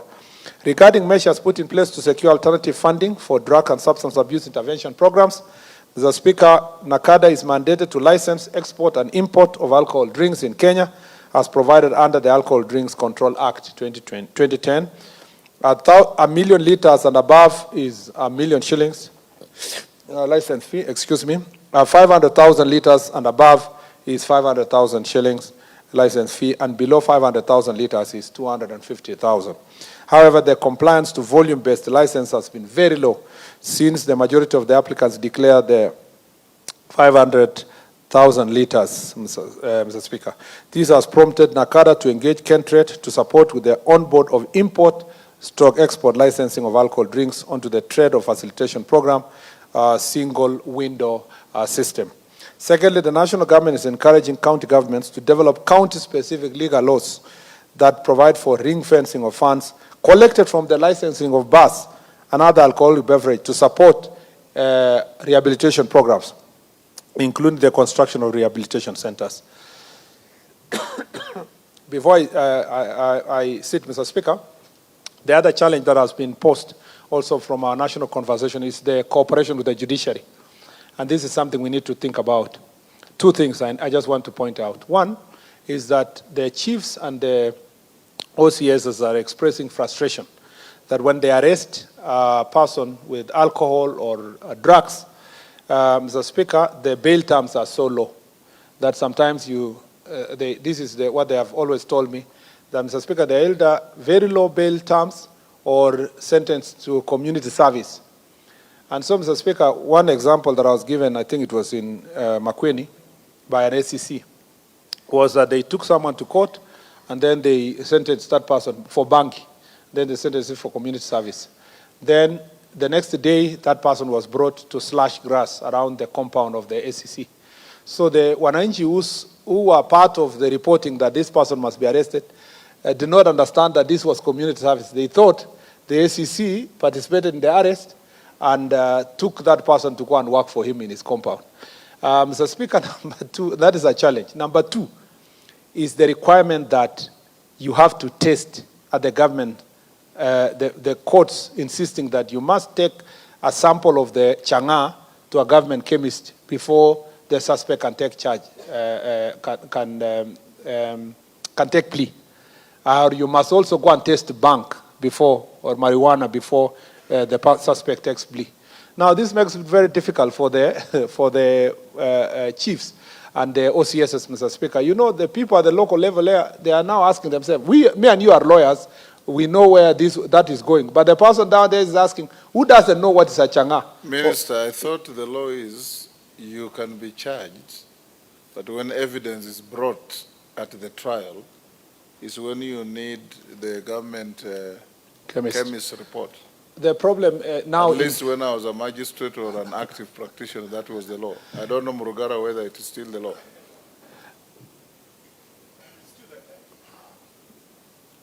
Yes, that is still the position, that you do not have to have the results.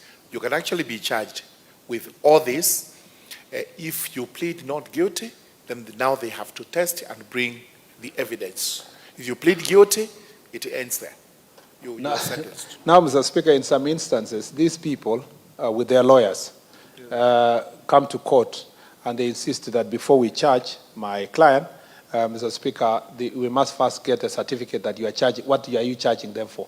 And in most cases, the magistrate have acceded to that, and that has led to a problem. What we have proposed to them is that they need to use the Court Users Association,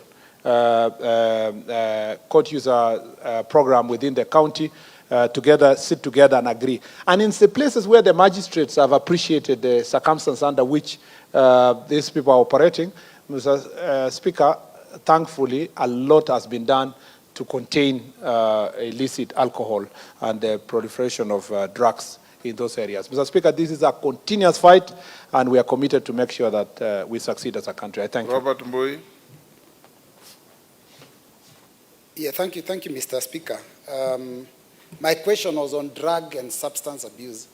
And there's an issue that the CS has mentioned that has also raised another question, because he kept mentioning Mugoka and cat. So I wanted to just wonder, is Mugoka and cat a drug or a cash crop as defined in law? But Mr. Speaker, the answers are very good, but sometimes I'm asking whether they're really factual, because when you talked about the curriculum, that is true, but then the training that you mentioned of principals and the community leaders on management of these, I wonder where and when this training has been taking place. Maybe you need to publicize it a little bit more to make Kenyans know. But Mr. Speaker, I agree, and I'm happy that he has said that the status of the abuse in the coast is above the national average. And that's what I wanted to confirm, that it is there's actually rampant drug and substance abuse at the coast. So, Mr. Speaker, I just want him to consider the following things that could be even be the causes of this. Could it be possible that being at the coast, maybe that is a point of entry at the port, so you figure out whether you can make it less porous? Two, is it possible that we have inadequate laws dealing with drug and substance abuse? Because you've alluded to some of the things that happen in our courts of law, and the House could also be able to help you to make it a little better. Is it possible that the penalties that are in law are not punitive enough? And finally, could it also be laxity on the part of the enforcing officers, that is the police and the chiefs? Thank you, Mr. Speaker. Yes, Mwenje. Thank you, Honourable Speaker. I just want to ride on the same. Honourable Speaker, for just the Cabinet Secretary, Nairobi also we have this issue of drugs, Honourable Speaker. And one of the issues that we have peddlers in Nairobi who operate, especially in the Eastlands area, but generally in the whole of Nairobi. And Honourable Speaker, these peddlers are quite wealthy. They are able, and we've all heard from the CS himself that our officers also are not very well paid, so they are likely to be compromised. And in certain cases, even if you report to the local police officers, no action is taken because these peddlers are able to pay their way and continue operating. Is it possible for the Cabinet Secretary to provide a special unit, especially in Nairobi, where we can whistle blow where some of these peddlers exist and action can be taken without dealing with the local police officers, because that is where the problem starts from? Thank you. Naomi Wako.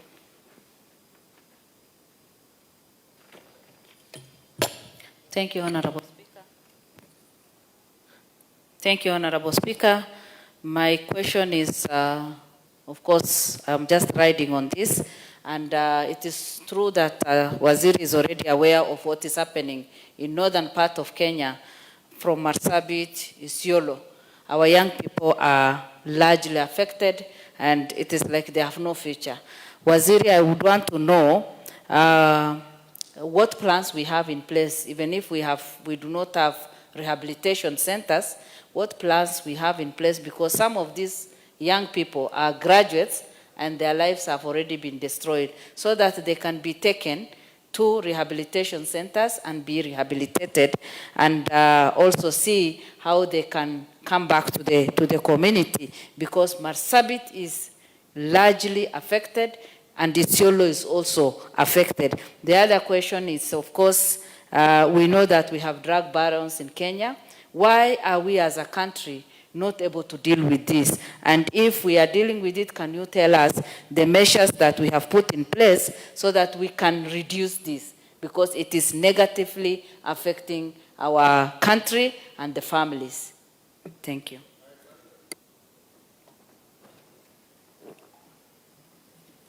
Thank you, Speaker. To ride on the same, I also want to thank Waziri for the good program that he has regarding the drug and substance abuse at the coast. That includes awareness and prevention. But there are those people who are already addicts. And I'm happy that Waziri also noted that there are some women reps that are using their funds, the NGAF fund, to do the safe spaces or rescue centers or the rehabilitation centers.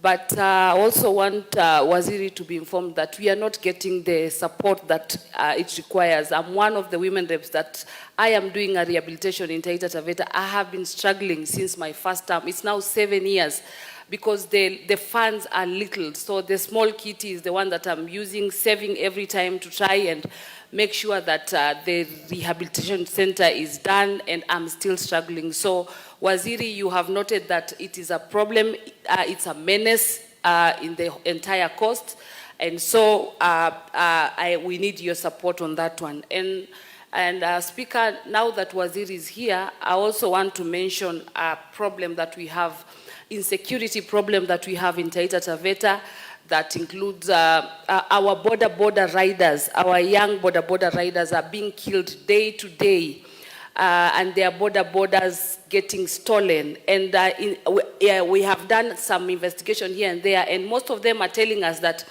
these borders are the ones that they have taken on loan, and they are paying in installments. Most cases, when they are almost are about to complete or to finish paying, it is when they are attacked and these borders are stolen. I don't know whether Waziri is aware of this case, but we really need your intervention on this, because we have lost so many of our border riders in Taita Taveta because of such issues. So thank you, Speaker, for that opportunity.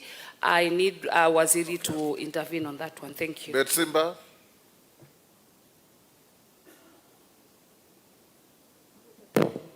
Asante sana Mheshimiwa Spika, na nimeshtushwa kusikia waziri akisema kwamba katika utumiaji na uuzaji wa mihadarati na madawa ya kulevya mkoa wa Pwani ndio umekuwa waongoza katika taifa zima. Na nimuulize waziri, ana mikakati gani, amepanga mbinu gani za kuzuia uuzaji na utumiaji wa mihadarati kupitia kwa mipaka, kwa sababu Mombasa, nikizungumzia Mombasa ama eneo bunge la Kisauni, hakuna mashamba ya heroin, hakuna mashamba ya bangi, hakuna mashamba yoyote ya madawa ya kulevya. Yanatoka sehemu tofauti kuja pale. Ana mipango gani? Ya pili, Mheshimiwa Waziri, una habari kwamba DCI wa eneo la Kisauni hawana magari, wanatumia baiskeli kutafuta wahalifu? Una habari hizo? Na unapanga vipi kusuluhisha hiyo matatizo? Asante sana. Mr. Speaker, first let me say on the follow-up questions by Honorable Mbui, one is the training. Training is not just happening, it's not a particular school. These are weekend programs, working together with, collaborating with the Ministry of Education, for example, to put workshops at different times. That's why even programs that NACADA is planning together with students and so forth is a continuous program. And so what we can do is to seek also support from ourselves as leaders, and see we can organize public fora, maybe a tournament, and then before the finals of the tournament, maybe NACADA can come in with training materials, awareness materials, those kind of issues. That's why these trainings are happening at this level. So once in a while, there's a meeting for principals in a particular sub-county or a county, then this training takes place and so forth, and creation of awareness.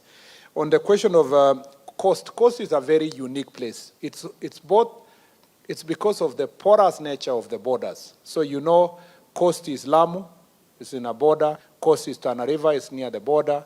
Coast is Taita Taveta, is definitely, in fact, part of the biggest problem of Taita Taveta is because in our neighboring, the other side, it's not very strict on matters of drugs and so forth. And I don't think they do even so much enforcement on matters of marijuana in the first place. It's not a big deal on the other side of the border, the same to Kwale.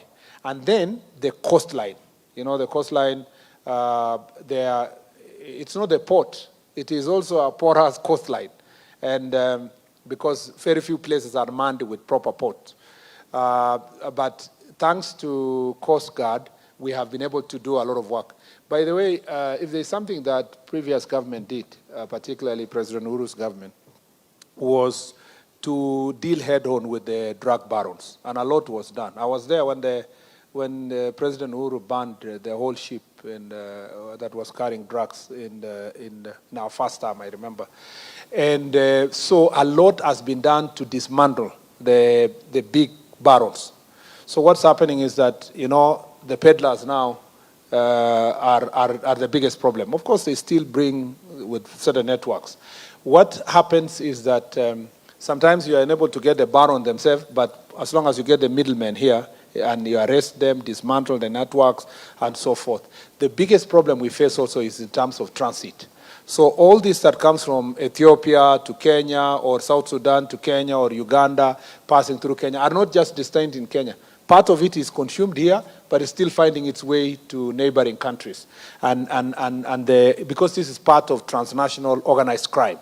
So locally, I have told the chiefs and the assistant chiefs, the chiefs and the OCSs, that there is no way drugs and alcohol, illicit alcohol, can be sold in any part of Kenya without the knowledge of the chief and the OCS. So the ultimate responsibility is at that very local unit. Let them demonstrate that they have taken steps to report and crack down on these issues.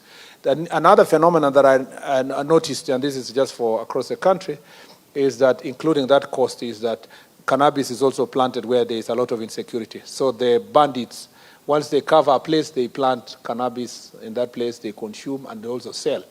Interestingly, you will go to places like Isiolo, Samburu, Baringo, Elgeyo Marakwet, where I come from. Once we did the massive operation on bandits and we cleared certain places in Kerio Valley, we found that they have planted a lot of cannabis sativa along the river. And they could not have planted that amount of drugs if they were not having networks to sell them. We also had discovered that some of the police officers and the chiefs and the GAO officers are major collaborators. And in most cases, either they are arrested and charged. Some where you don't have direct evidence to charge them, you transfer them, you bring back to office so that they are not in certain areas where this menace is going on. So it never really, these things never really happen without the participation of a police officer. Either they have a cover of a OCPD or a sub-county commander or a county commander. In Kitale, for example, we went and when we were going for Jukwa, we had a tip that there a lot of cannabis sativa and adulterated ethanol that was being sold. So the Deputy Inspector General of Police went with special team, and they went with the Nakada and did an operation. And the guy confessed that, how did this happen? Who told these people that this was here? He said, raids never happen without my knowledge. This must have been done without the knowledge of the officers on the ground, you know. So it is clear that this is something that we must continue fighting, deal with the police officers, deal with the administrators, but we should not wait until a minister. In fact, I am not subscribing to this idea that the Cabinet Secretary office should put some money to fight alcohol. It must be infused in the day-to-day responsibility of the OCS and the chief. So that if you are sorting mobility for the chief, you are giving them motorbikes or OCS or OCBD or whatever, take the resources there, and as they do all other crimes, they deal also with these issues. In the past, we've had situations where certain officers are given certain money to fight alcohol, only for very little amount of that money to go anywhere, and then you do some raids and media coverage and all that. After 3 months, you know the thing is over. What we are now trying to work on is to be continuous, to be in your JD as an OCS and your JD as a chief. If we put it at that level, we'll be able to make great progress. We have the penalties in some cases. Penalty is not the problem. It's how the magistrate applies. Remember also, in these areas where there's compromise, also the magistrate is compromised, or a judge. For as long as the police can be bribed, the magistrate also can be bribed. So the problem is the application of that law by the law enforcing officers. And then we know we have the Honorable Mwenje, we have the anti-narcotic police unit, but it is still a small unit. Our conversation was now to make it a more fully fledged, like the anti-terror unit, because this is really destroying our young people. And even in the next recruitment, there is a plan to make sure that some of the officers are already working, but in different places, can be trained and posted to support the DCI unit of anti-narcotic, and then the new officers that are coming in can replace them in the different areas. On the question of rehabilitation of young people, this is a continuous there is no really good budget for rehabilitation. There's no budget in ACADA, neither is there budget in any office for rehabilitation. That's why you see it in different places. And the best people, this is a function that should be done by county governments. The best thing is for some of the county referral hospitals and the sub-county health centers should have a wing for rehabilitating these young people, because it's a medical problem that we can be able to do it. But we should continue supporting Honorable Aika said, this GAF money and the ladies have the noble idea to do it, but the money is very little. If you have 6 million in our whole county, there is only so much you can do in different things to please everybody. And if you go and put a rehab in one constituency, they say, oh, you're Niauko. You know, can you explain to us what have you done for us here? In fact, I really feel for sometimes the women MPs. It's better to be a senator. I was a senator before. Nobody will ask you how much money you have. But for you, you have little and they think it's a lot. So that is the challenge.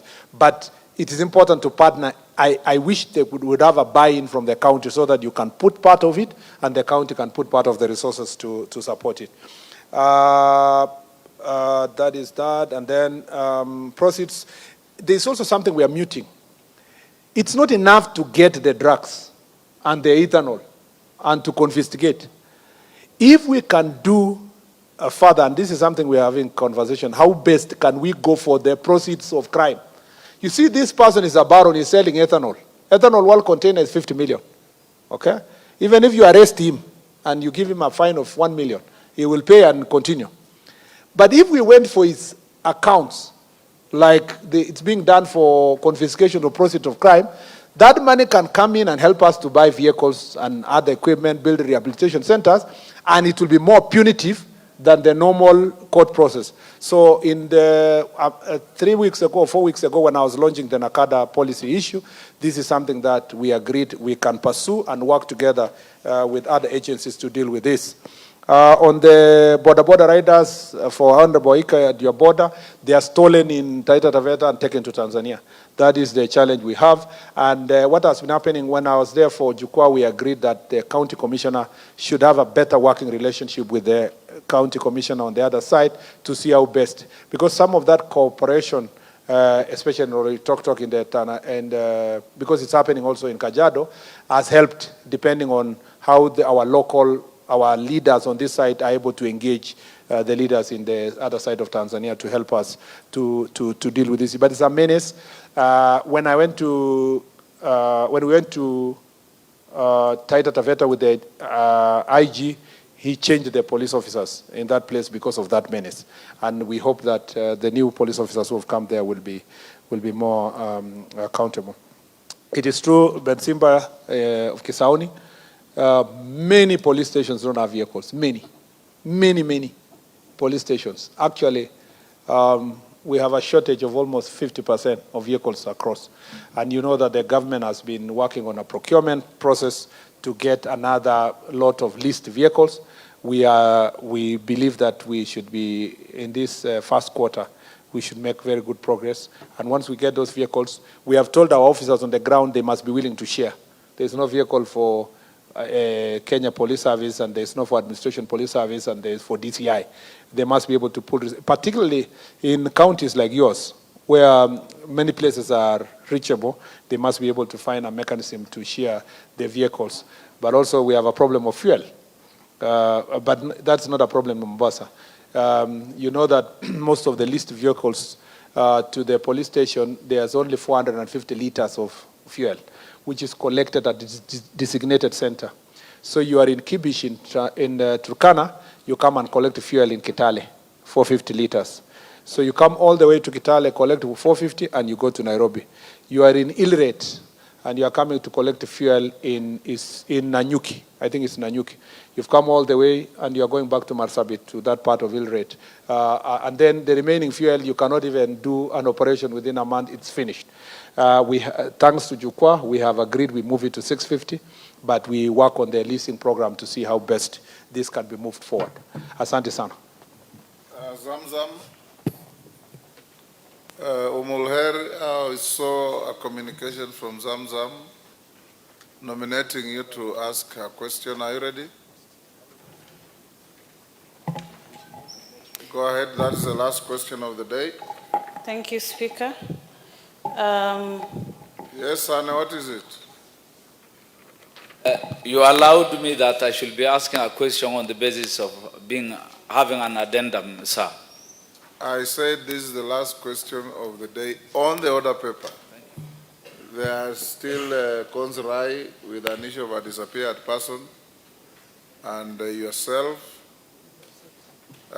And it will depend on whether they have been furnished to the minister or not. Tongo is here, he will help us. Yes. Yours was just a point of order that you wanted to raise. Omolher, go ahead.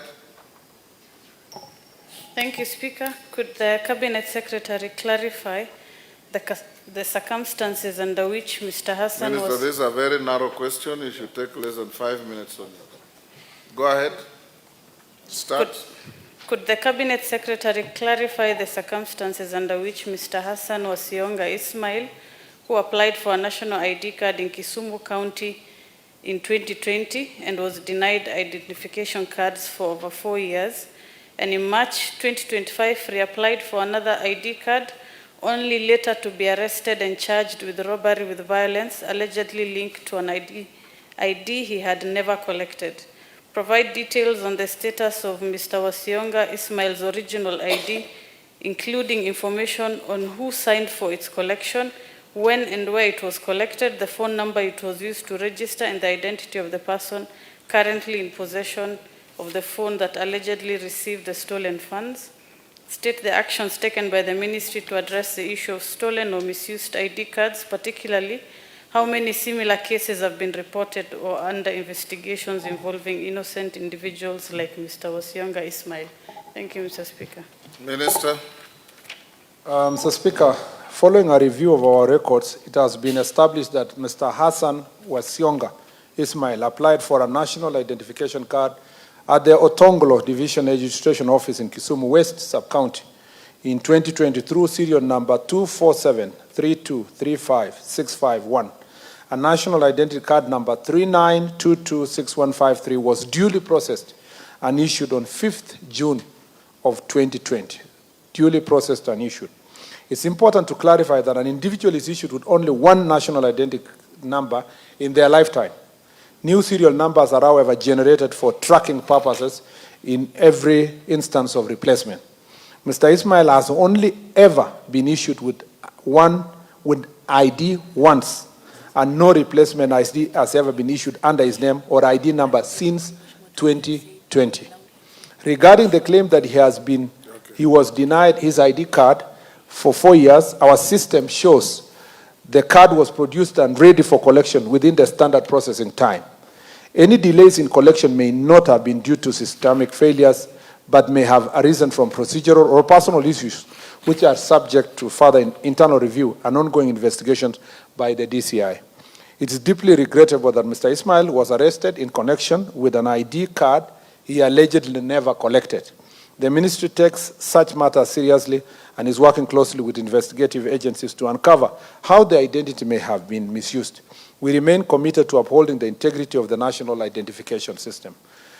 Mr. Speaker, on part 2, as stated earlier, only one ID card has ever been issued to Mr. Hassan Wasionga Ismail, in line with our standard operating procedures.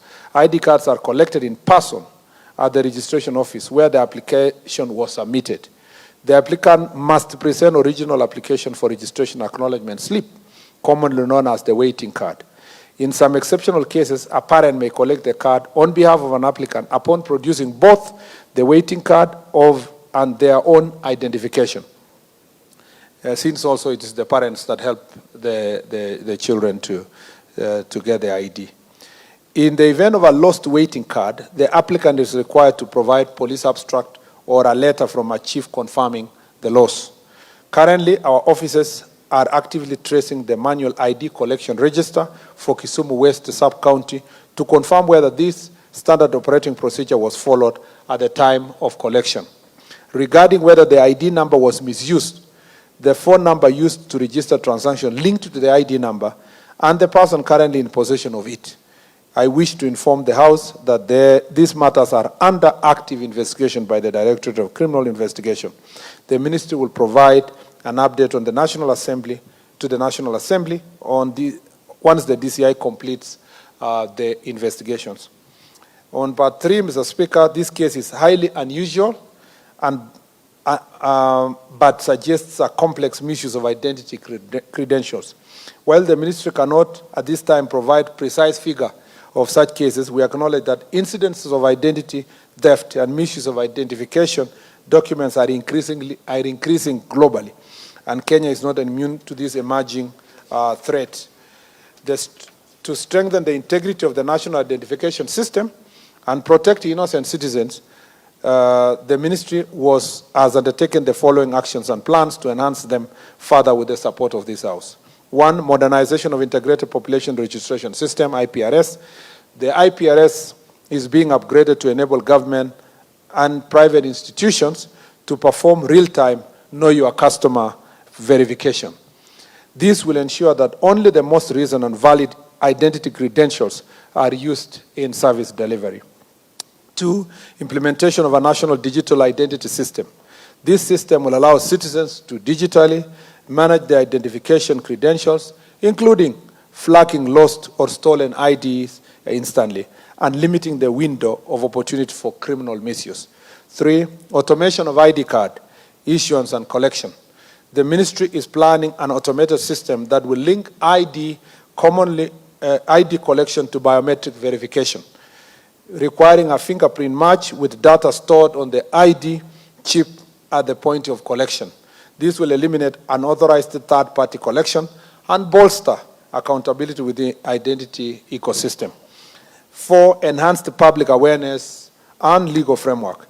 We are reviewing the legal and administrative framework to introduce harsher penalties for identity theft and the fraudulent use of national identity cards and documents to educate the public on the safe handling of ID credentials. The ministry respectively seeks to support the support of this House in prioritizing funding for these initiatives to ensure that the rights and identities of Kenyan citizens are protected comprehensively and effectively. I thank you, Mr. Speaker. Thank you, Bwana Waziri. Mr. Speaker, on behalf of Madam Zamzam, she asked me to let the Cabinet Secretary know that there's a case of somebody who's been arrested in Kisumu with over 800 IDs, and she suspects that Mr. Wesonga could be a victim of such a case and requests you look into the matter. Thank you, because the gentleman was arrested and she released him from custody. Speaker, because Honorable Zamzam is not around and Mr. CS, Honorable CS, he is not sure if Hassan picked the ID himself. So I think this question... He said investigations are ongoing. So that's why, Mr. Speaker, sir, yes. What I'm saying is this question or the answer after the investigation should be brought back to this House so that we make sure what happened. That's a fair request. Minister, once the investigations are over, you can communicate with the House through the chair of the committee. Oundo. Honorable Speaker, on the same issue of IDs, I just want to make a request to the Cabinet Secretary. There are very many young people who are joining colleges and universities, and they have applied for IDs and have waiting cards. Is there a measure, is there a way you can ensure this rapid process of the IDs so they're not inconvenienced when they have to operate bank accounts after they get the so-called boom? Thank you, Honorable Speaker. Kipepeo. Thank you, Mr. Speaker. I was there when Honorable Zamzam was requesting that there was an innocent young man in jail suffering on behalf of somebody who picked his ID and they came for him. We might be having more innocent people in jail suffering on behalf of those who are very good at picking people's IDs. So the chiefs and the assistant chiefs, those who help out, how can anyone pick somebody's ID, yet they know very well these children from their background? Thank you, Mr. Speaker. Minister. Mr. Speaker, quickly, it should take... Minister, as you, because that is the last opportunity on this, as you answer that, in the good old days, we used to be issued with IDs before you leave school, before you prepare to go to university. Why can't you help the country by issuing students with IDs, those who are in fourth form, So because without an ID, they cannot process their documents to university, they can't get their boom, they can't open bank accounts, they can't do anything. Why can't you institutionalize students leaving schools with IDs, subject to, of course, age qualification? Mr. Speaker, first let me say that a lot of reforms has gone into this area of IDs. Only this year I gazetted, Mr. Speaker, I issued a gazette notice taking away all the, or removing all the fees. So taking an ID now is free for the first time.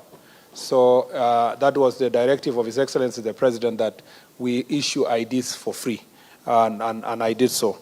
Mr. Speaker, you remember the President last year also removed unnecessary restrictions that was affecting border counties like your county, all the way to Kisumu, Migori, Narok, Kajiado, Kwale, Lamu, Garissa. You know, some people just, in their heads, they think about Garissa, Wajir, and Mandera.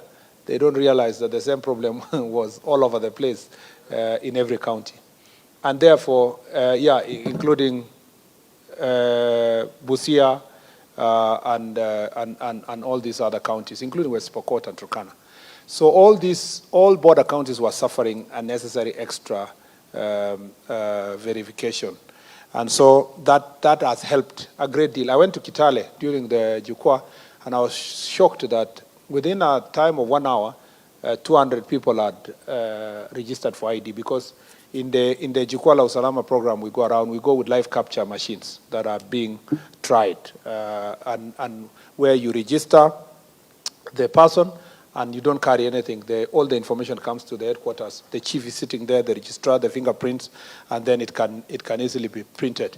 And counties which are vast, like Kajiado, for example, require that kind of live capture machines to take it to the interior parts to make sure that people are reached out in Kajiado, Kitui, Northeastern, and other places. So those are the reforms that we are working on. In fact, the only remaining thing now with the live capture machines, and I wish I would demonstrate it here, but those of us who have been together, either in the office or when I came for Jukwaa in your place, you saw that machine is portable. You can carry it using a border, you know, and you only need 3 people. You have the machine, and you only need the registrar, the fingerprint officer, and the chief to be present. So it can be done mobile, so that that approval can be done. And going forward, that is going to be the practice. Now, it takes only 3 days to get an ID. Anything beyond 3 days is a. But for us, in terms of issuance, it takes 7 days to make sure that 3 days is ready in Nairobi, and then, because in most of the parts of Kenya, it takes only 1 day to fly those IDs to different parts. And many IDs are lying in various registration offices at the local level, unpicked, you know. But most of these young people who are going to college have been picking their IDs of late. There is need for a program for sensitization of delivering those IDs in areas where it takes more than 7 days. Okay, let's say even if it is worse, it takes 14 days. It should not go beyond 14 days. In those beyond 14 days, there is a problem, and that we now need to find an online mechanism where people can report and check and track. And those are some of the things I was reading here, that we want to put a tracking system so that someone know the delay is at the headquarters or at the delivery at the local level. And Kenyans have become very active. And then, so this mobile registration also will now help us to get the school programs. The good thing is that, by the way, the real truth is that mobile, registration centers for IDs are fairly covering most parts of the country. The marginalized areas are the ones struggling. But the birth certificate and the death certificate is less accessible. So you go to a county, it has 17 centers for IDs, but has only 2 centers for, like which county? Like Nakuru. You have only 2 centers. Was it Nakuru? No, there was a county which has only 2 centers, but it has about 17 for IDs. So the point is that we want to work on, it was Narok actually, because we were with the chair, it was Narok. So we need to work on we are working on the registration center, and we are also trying to debate, if we remove the fees on IDs, if we get proper guidance, we can remove for birth certificate, because that is more needed by, younger people registering for school and so forth, except for lost documents. So, Mr. Speaker, you're right. Once these gadgets are in place, school programs will be easier. But school programs are still ongoing. It's just that we need to make it more frequent everywhere. And then ultimately, with the growth of technology, our hope that ultimately you don't have to apply for ID. Just need to get your birth certificate. And once you are in the system, you pick your ID when you are 18. When you reach 18, you move with your ID. You don't have to come and apply again. How can someone pick somebody's ID? That is the subject of investigations, really, to find out what exactly happened in the situation of Ismail. And in other cases of theft of identity, that needs to be done. For example, I went after Maandamano. I went to OTC, and I saw many IDs are all over the place, Nobody has given me an explanation why we had so many IDs in some places and it was not chief's office and so forth. So most likely there are these characters who steal from people, steal people's identities, and they want to use it. And Mr. Speaker, these investigations will help us a great deal to know exactly, to refine our systems of, from issuance to collection, what exactly happens within the ID, and especially in this case of Ismail. I thank you. Yes, Jessica, what is it? Thank you, Mr. Speaker. I've been raising my hand, and you've not caught my eye, but thank you for you've caught my eye. Mr. Speaker, I want to appreciate the... It is you who caught my eye. I didn't get your eye. Yeah, because I've been raising my... Go ahead. Mr. Speaker, I've sat in your seat for 10 years, and mine is just to confirm before the minister finishes his submission. Based on the question from the honorable member, Mr. Speaker, how long, you should be telling us, how long will these investigations take place? Being the minister and in charge, you cannot tell this House that investigations are going on. You should be able to tell us it will take us this time. Thank you. Yes, Minister. How long? I think, Mr. Speaker, the safe side of the story is that Ismail is not in confinement as a result of this theft of identity. That's important first, that the part of where he was picked as a suspect. But how long the investigations takes, investigations only takes the time investigation takes is up to the conclusion when you get the suspect. And until we get that suspect and refine these processes, I think it is important to remain patient to deal with this issue. But what you can get from me is that we are not going to let go this issue because it is appointed to other problems. So it's not one of those things that you will say, okay, it's okay, the guy has been sorted, let's move on. It's important for us in terms of tightening the systems for issuance of ID. So take it from me, we'll take it very serious. And I hope that, Mr. Speaker, in the next few weeks, I should be able to send, the way you directed in the other statement, to be able to send an update on how far this investigation has gone. Minister, you can sit there and take questions from these members. If you have the answer, you can give it, because this is now an ambush. These are questions that were asked to your committee chair. Gonzrai, after Gonzrai, Sane, after Sane, Tubi. Tubi, you had already seen me. Why are you raising your hand again and have your name here? Tubi, after Tubi, Adan Daud said he has just a point of order about the management of your affairs with the committee. Yes, Naomi, you are not on the list. Okay, let's start with Gonzrai and take a minute or two each, because the questions you are raising have already been raised in this floor. Thank you, Mr. Speaker. Mr. Speaker, what I need to know from the minister is that on the 16th of July, 2024, Mr. Charo Karisa Mae was abducted by unknown people believed to be security agents while traveling from Mombasa to Malindi.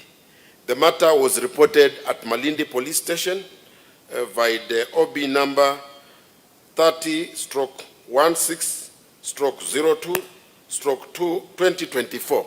To date, Mr. Charo Karisa Mai has not surfaced, and we are actually wondering whether he's actually being held anywhere by any security agents, and if he's being held, under what authority and the location, because what we want is his whereabouts. Thank you, Mr. Speaker.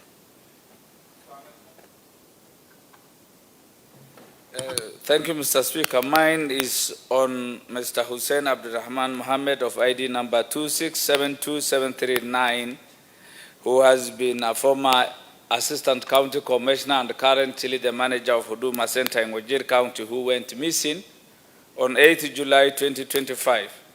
My questions to the CS is to give report on the status of investigation into the disappearance of Mr. Hussein Abdurrahman Mohammed, measures taken by the government to ensure that Mr. Hussein Abdurrahman Mohammed is found and reunited with his family, and finally steps being taken to enhance the safety and security of residents of Wajir North constituency, including measures by security agencies to promptly investigate and resolve cases of missing persons, including one Isa Bole Mohammed, who is missing for 2 years. Thank you, Mr. Speaker. Toby. Thank you, Mr. Speaker. Mine was almost 2 months ago. Isiolo was in problems. Isiolo had security problems, and I raised the question, a statement here, to be answered by the chairman. It did not come, and this morning I received it.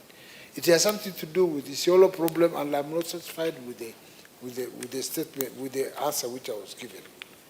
This one talks about Isiolo. The problem emanated, we used to have Isiolo having banditry and all these things. These days it's not about banditry, but problems in town. The problems in town emanate from political, something imported into Isiolo. Now, the problem we are having right now is the issue of a constitutional mandate being done by the members of the County Assembly against the Speaker on accountability. And the whole thing, goons were brought into Isiolo County, and there's a lot of death and injuries which has happened. People are living under threats and intimidation that County Assemblies will not hold this meeting. That is what it is. And then the help of the government itself, the police and everybody, was nowhere to be seen. County Assembly was vandalized. Everything was moved from that in presence of the police. And the governor is the person who is doing this. And as if he's above the law. And that is not the only first one. The governor was known to have done the same thing in City Hall some time back. Now we are getting the same thing. Whatever you are talking about today, about drugs and all these things, has something to do with a new phenomenon in Isiolo. Then the minister can tell us what exactly have they done. Thank you. Yes, Naomi. Thank you, Honorable Speaker.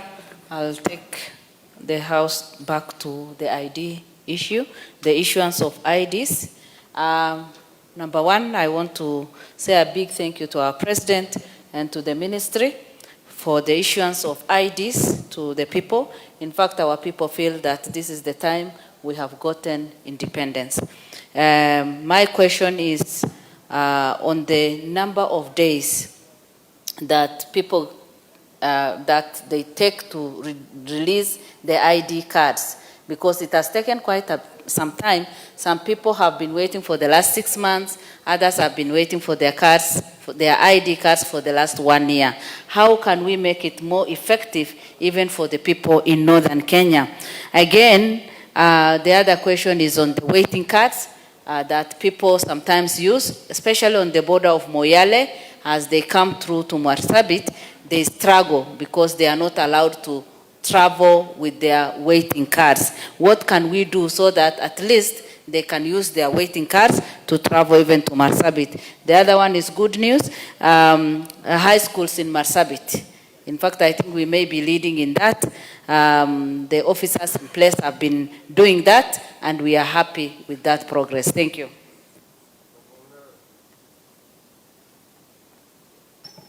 Thank you, Speaker. Mine are also two quick questions that I had raised earlier. Yes, sir. Thank you, Speaker. There's a question I had raised 2 months ago on the missing cases of young men, and this particular case is of Abdirizak Kiale from Dadaab constituency. The statement through the chair was not very sufficient, but it almost answered the question. So the brother is back. He was released after 2 weeks, but his other brother, who they were abducted together by the police, is now missing for 2 years. On behalf of the family, I'm requesting for quick interventions and an answer on that. Thank you. Bogoyo. Thank you, Mr. Speaker. I rise to ask the CS and appreciate his efforts of subdividing Kajiado North into two operational sub-counties to have OCPDs. But Waziri, I have, in my efforts, made complete all your police stations built by NGCDF. All your chiefs, and the last one is going to be housed by NGCDF, 100%. We still have a big problem with personnel. And you can look at, out of the 290 constituencies, Kajiado North has the highest rate of buying land, building police posts. All your chiefs are built by NGCDF and land bought for security. Your police station is in Kiserian is bought by NGCDF, built by NGCDF, but no increment of even one police officer, even after building all those stations. And the worst is Gataka, where we house Cooperative College, the universities around there. Our students are being manned there. The command station around there is still a problem. So I'm still appealing to you, CS. What are you doing? Because we are building, as per your request, approved by your planning department in the National Police Service. What are you doing to increase the personnel for Kajiado North constituency with the support of NGCDF? And I repeat again, the Kajiado North NGCDF has 100% done all your police stations, all your chief's offices, magnificent. You are repeating yourself. Mayaka. Thank you, Honorable Speaker. Honorable Speaker, I just want to inquire from the CS, because I recall a couple of years ago when you were finishing Form 4, we would actually apply for IDs while in school and get them by the time you're finishing school. I just want to know if that is still happening, because that then would be very helpful. You already said it is happening, but it's not adequate. Oh, okay. So the issue is adequacy. You even had Naomi Wako boasting that Masabit is doing very well. So what you need is to step up, Minister. Daoud, what's your point of order? Then Minister, I'll give you under 10 minutes to respond to all those. Thank you, Mr. Speaker. Mine is first to appreciate that the Minister has come to the House today to answer all these questions. But, Mr. Speaker, there are many statements we have asked in this House, and the responses given through the chair of the committee in charge of internal security. But the two statements that I sought, the responses were inadequate. You ordered that the minister comes in front of the committee and answer them himself. Mr. Speaker, we have been given 2 dates to come in front of the committee, and the last minute we are told that the minister is not appearing.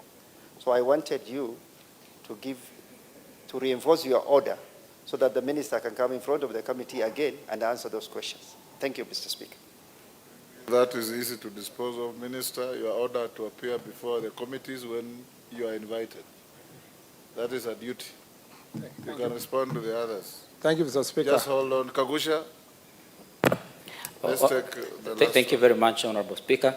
I just want to make an appeal as well to the CS to kindly provide police officers and personnel for Wumba Police Post and the Kibutio Police Post in Mukurweini in Gekondi. The two police posts have been constructed, and now they are ready for occupation. And we have also distributed this to your staff at the local level so that we can be able to have them occupied and serve the people of those two areas. Thank you. Minister, you can now respond. Mr. Speaker, thank you very much. 10 minutes. I definitely, of course, just like the House, we have a good working relationship with the committee, and I know the member is not a member of the committee, but it was his question. It was only that we agreed with the committee because of the program at that point in time. Twice we were unable to meet. But in the next one, I'll make sure that I respond. Mr. Speaker, on the question of, the first one was Mr. Charo. Mr. Speaker, the Member of Parliament of Kinango constituency, Gonsirai, has requested this statement. And Mr. Speaker, on 16th of July 2024, Mr. Wanje Karisa Mai reported the disappearance of his brother, Mr. Charo Mai Karisa, aged for 20 years at Malindi Police Station, via OB number 3016/7/2024 at 10:57 hours. Karisa indicated his brother, Mr. Charo Mai Karisa, had traveled to Shanzu in Mombasa County as for 15 July 2024 at approximately 5:00 hours and had since become unreachable with his mobile phone switched off. He further states that he had received information from Kahindi, a matatu driver, that his brother was abducted by a non-masked gunman along the Mombasa-Malindi road. An inquiry file number 16 of 2025 was subsequently opened to establish the circumstances surrounding these allegations. The case remains under active investigations. On the measures, Mr. Speaker, the government remains firmly committed to upholding constitutional Kenya and safeguarding fundamental rights and freedom of all citizens. The service refutes claims of enforced disappearance, which is not sanctioned activity of the state. Such acts are criminal in nature and perpetrated by individuals or organized criminal elements acting outside the law. To mitigate and respond to these incidents of abduction and to enhance public safety, the service has instituted the following proactive measures. A dedicated response team domiciled at the DCI headquarters was formed to swiftly handle the reported abduction cases. 2, the police will conduct investigation to all reported cases, ensuring prompt arraignment in court of law of those found culpable to deter future criminal activity. Members of the public are encouraged to report these matters to the DCI. Revitalizing community policing initiatives to improve access to information and collaboration with the society, and strengthening both the foot and mobile patrols to prevent crimes while reinforcing police visibility in key areas to ensure that people are not being abducted. In line with the constitutional mandate, Mr. Speaker, and commitment to upholding the rule of law, the government has put in place a series of measures to safeguard the rights and dignity of arrested persons, including enforcement of the 24-hour rule, regular training and sensitization of officers on the human rights, mandatory documentation of in the occurrence book of any injury sustained by a suspect during arrest, and ensuring the arrests are lawful, proportionate, and based on sufficient grounds, including obtaining court orders where applicable. I thank you, Mr. Speaker. On the next one of Mr. Speaker, Mr. Hussein.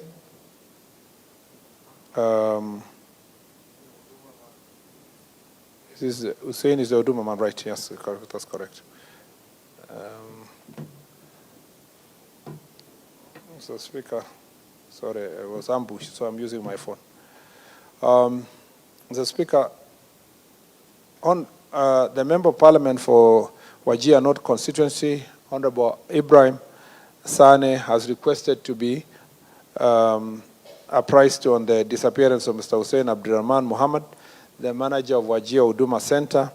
He was alleged last seen on 8 July while attending official function presided over by the Cabinet Secretary of Public Service at Huduma Capital Development. The Honorable Member particularly sought to be informed the status of the investigation into the disappearance of Mr. Abdurrahman, the measures taken to ensure that Mr. Abdurrahman is found and reunited with his family. Mr. Speaker, Abdurrahman Mohammed reported the disappearance of his uncle, Mr. Hussein Abdurrahman Mohammed. Abdi Salam Mohammed reported the disappearance of his uncle, Mr. Hussein Abdurrahman Mohammed, on 10 July 2025 at Wajir Police Station via OP number 17 of July 2025. Subsequently, a missing person signal was circulated to all sub-county police commanders and relevant police formations across the county under the following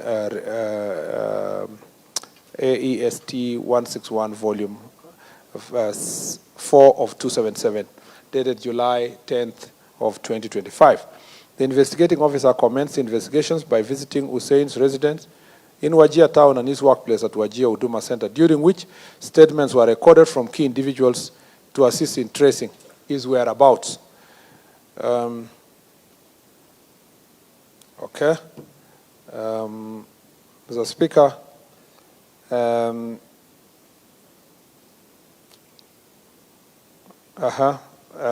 then on July, Mr.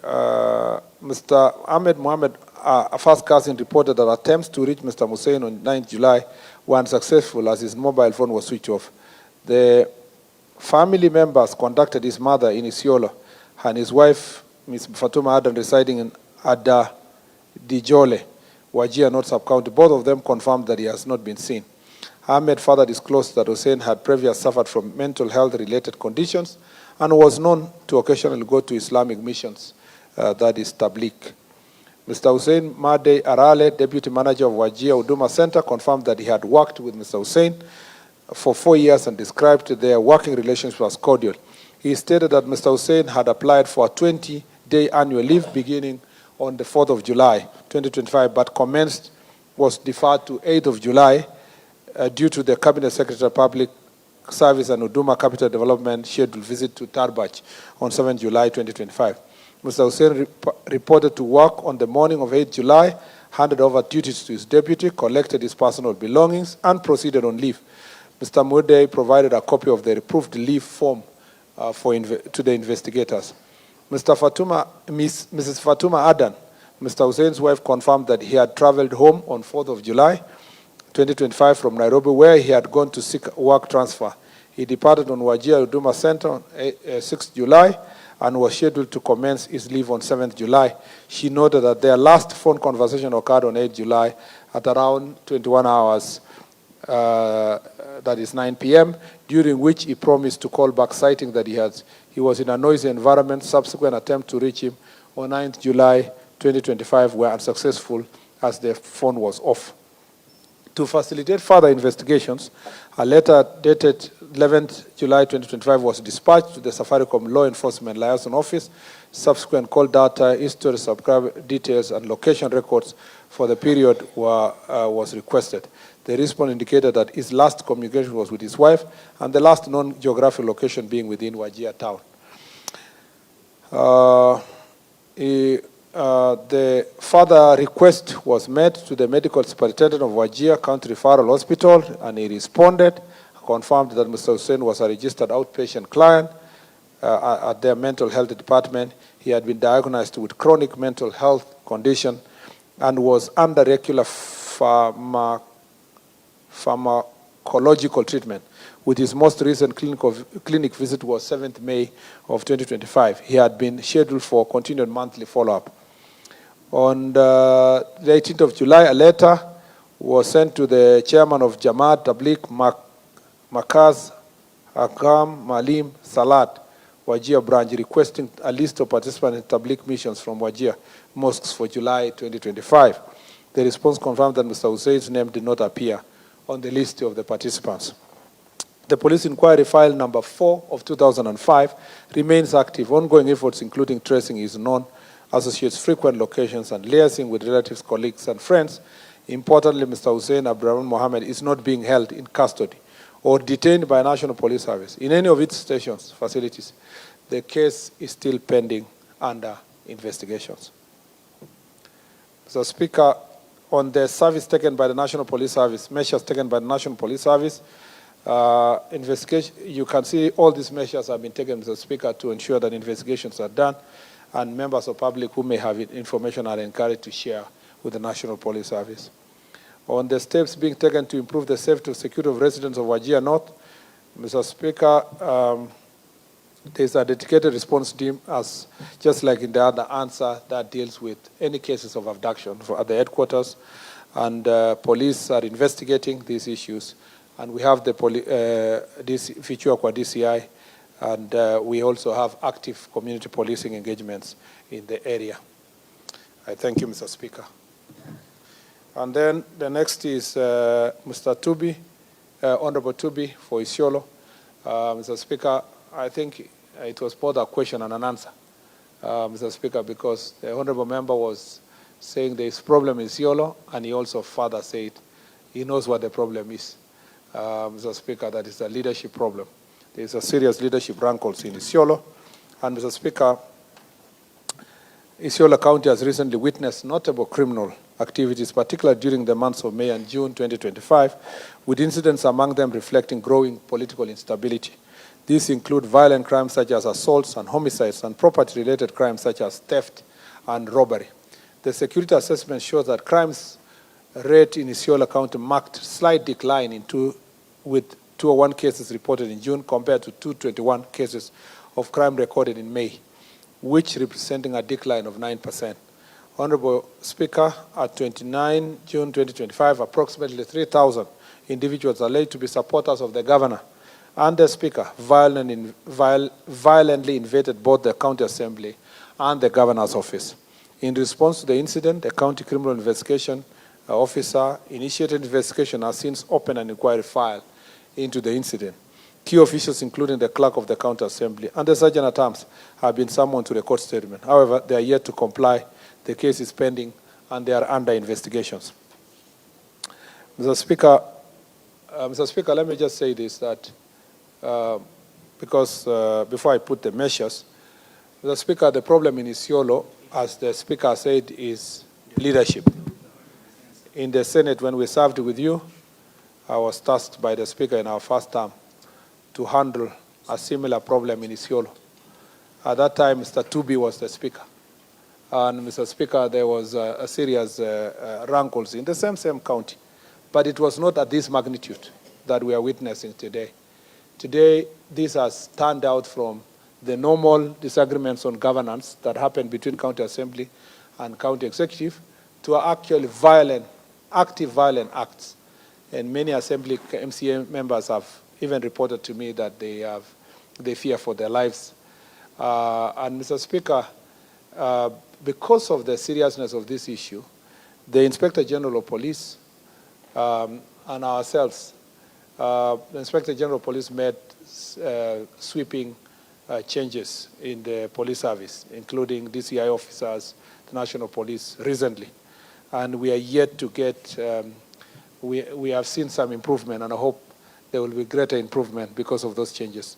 On the administration side also, we made sweeping changes with the administrators within Isiolo, just to remove the act of familiarity, Mr. Speaker, that had crippled in the county itself, and to see if the new team can put greater energy to deal with this issue.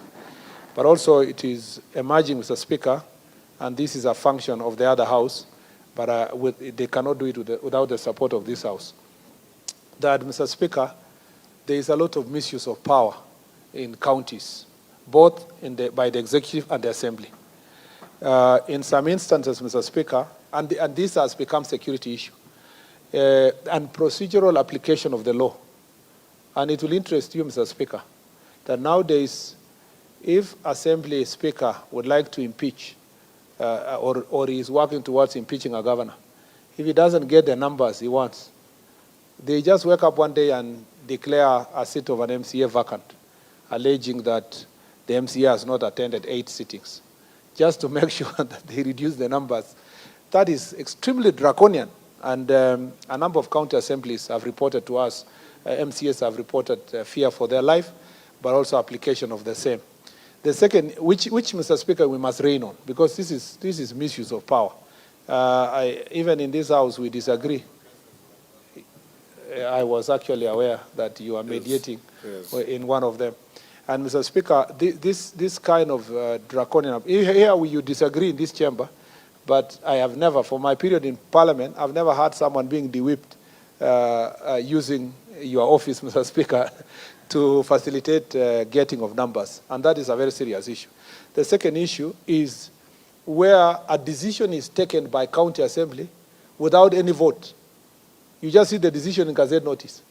You know, you see a change of a speaker from one speaker to another without any vote. You will find a Gazette notice just gazetting that there has been a change of a speaker in Isiolo County. And I thought that was crazy, actually. And being a person who has spent a lot of my time fighting for proper governance, especially in devolved units, this has been an issue. So there are things that we will handle from the security sector, but there are governance problems in Isiolo that must be handled because they are spilling over to become security issues. Last, Mr. Speaker, these are some of other issues. The National Police Service is expediting investigation into all reported cases in view of identifying and apprehending, prosecuting the perpetrators according to the law. In fact, there was at some point in Isiolo, it's still in the last 3 months, there were self-abductions just to create chaos in that place, Mr. Speaker. There is intense efforts to sustain operations aimed at eradicating any criminal regroupings. Again, there is emergence of gangs in Isiolo, whose gangs are sustained politically. And this is something we are willing to do.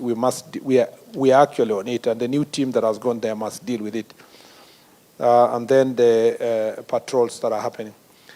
The following measures have been put in place to ensure safety of the MCAs. The National Police Service and the National Government Administrative Office are actively engaging with the local leaders and political leaders across the divide to promote dialogue, reduce political tension, and ensure peaceful existence. I discussed with the regional commissioner 3 days ago, and he told me that a lot of work must be done on that. Members of public are being sensitized on the importance of prompt reporting incidents of criminal activities within their areas, and we could continue doing community barazas, Mr. Speaker, to deal with those issues. On the question of IDs by Honorable Naomi, I think it was a compliment, more than a compliment. It was a compliment. And she was just asking that we need to intensify these issues. And she was also capturing the problem of drug menace and whatever. Who is Ijara?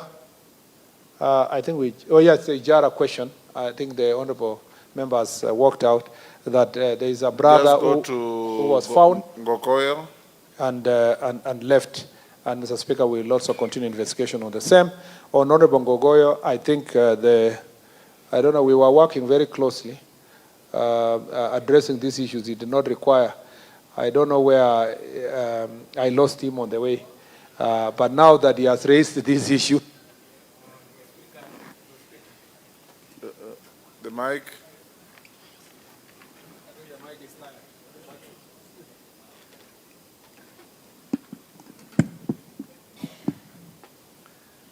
So, Mr. Speaker, we will retrace our steps and work on those issues to make sure there is proper deployment of the police officers. But Whatever I really, your personal relationships, just answer his question. Mr. Speaker, I think, and it was very simple. Yeah. Build police stations, chiefs officers. We Are will, you able to help? Mr. Speaker, we will actually be able to help him put personnel because we are working on the recruitment. And it is not just confined to his police stations. It's a problem. The reduction of strength across the country is as a result of failure to do any recruitment the last three to 4 years. And, Mr. Speaker, we will mitigate those issues as soon as possible. And that applies to Honorable Kagusha. As well. The area he has discussed or suggested is very well known to me. Irene Mayaka was and the asking relationship about, applies to both. Thank you, Mr. Speaker. And Irene Mayaka was asking about IDs in schools. You had already answered that. Yes, Kimani, I was closing this session. We started with you. We want us to close with you. Yes, I want to close. Mine is very simple. I want to urge the Cabinet Secretary for Interior. We have 3 police stations in Molo: Albagon, Mariashoni, and Molo Town. We do not have sufficient vehicles for access security in the area. And if you follow the questions around this room, the targets for security are very certain. The police stations that were targeting Nakuru were Molo, Gilgil, and Naivasha. And you can see the pattern. Countrywide, the most losses were in Kikuyu, Dagoretti, and Molo. So you can actually tell the pattern. So my urge with you is, as we prioritize allocating vehicles and infrastructure for police deployment, there seems to be a serious. So please act accordingly. Thank you, Honorable Speaker. You don't need to respond to that. I think just note and do it. Sane, I've closed this session. We now will release the minister. If you find your answer inadequate, follow up with Tongoyo. He will get a response for you. Bashir, I'm not giving you any chance. You can't sit out there the whole afternoon, evening, and then when we are closing, you come and raise your hand. Even you, Kipchumba, same. These members have been sitting here throughout. Yes, there is no provision in the standing orders for appreciating a minister. Minister, you are released to go, and your team. Thank you. Next order. Order number 8, motion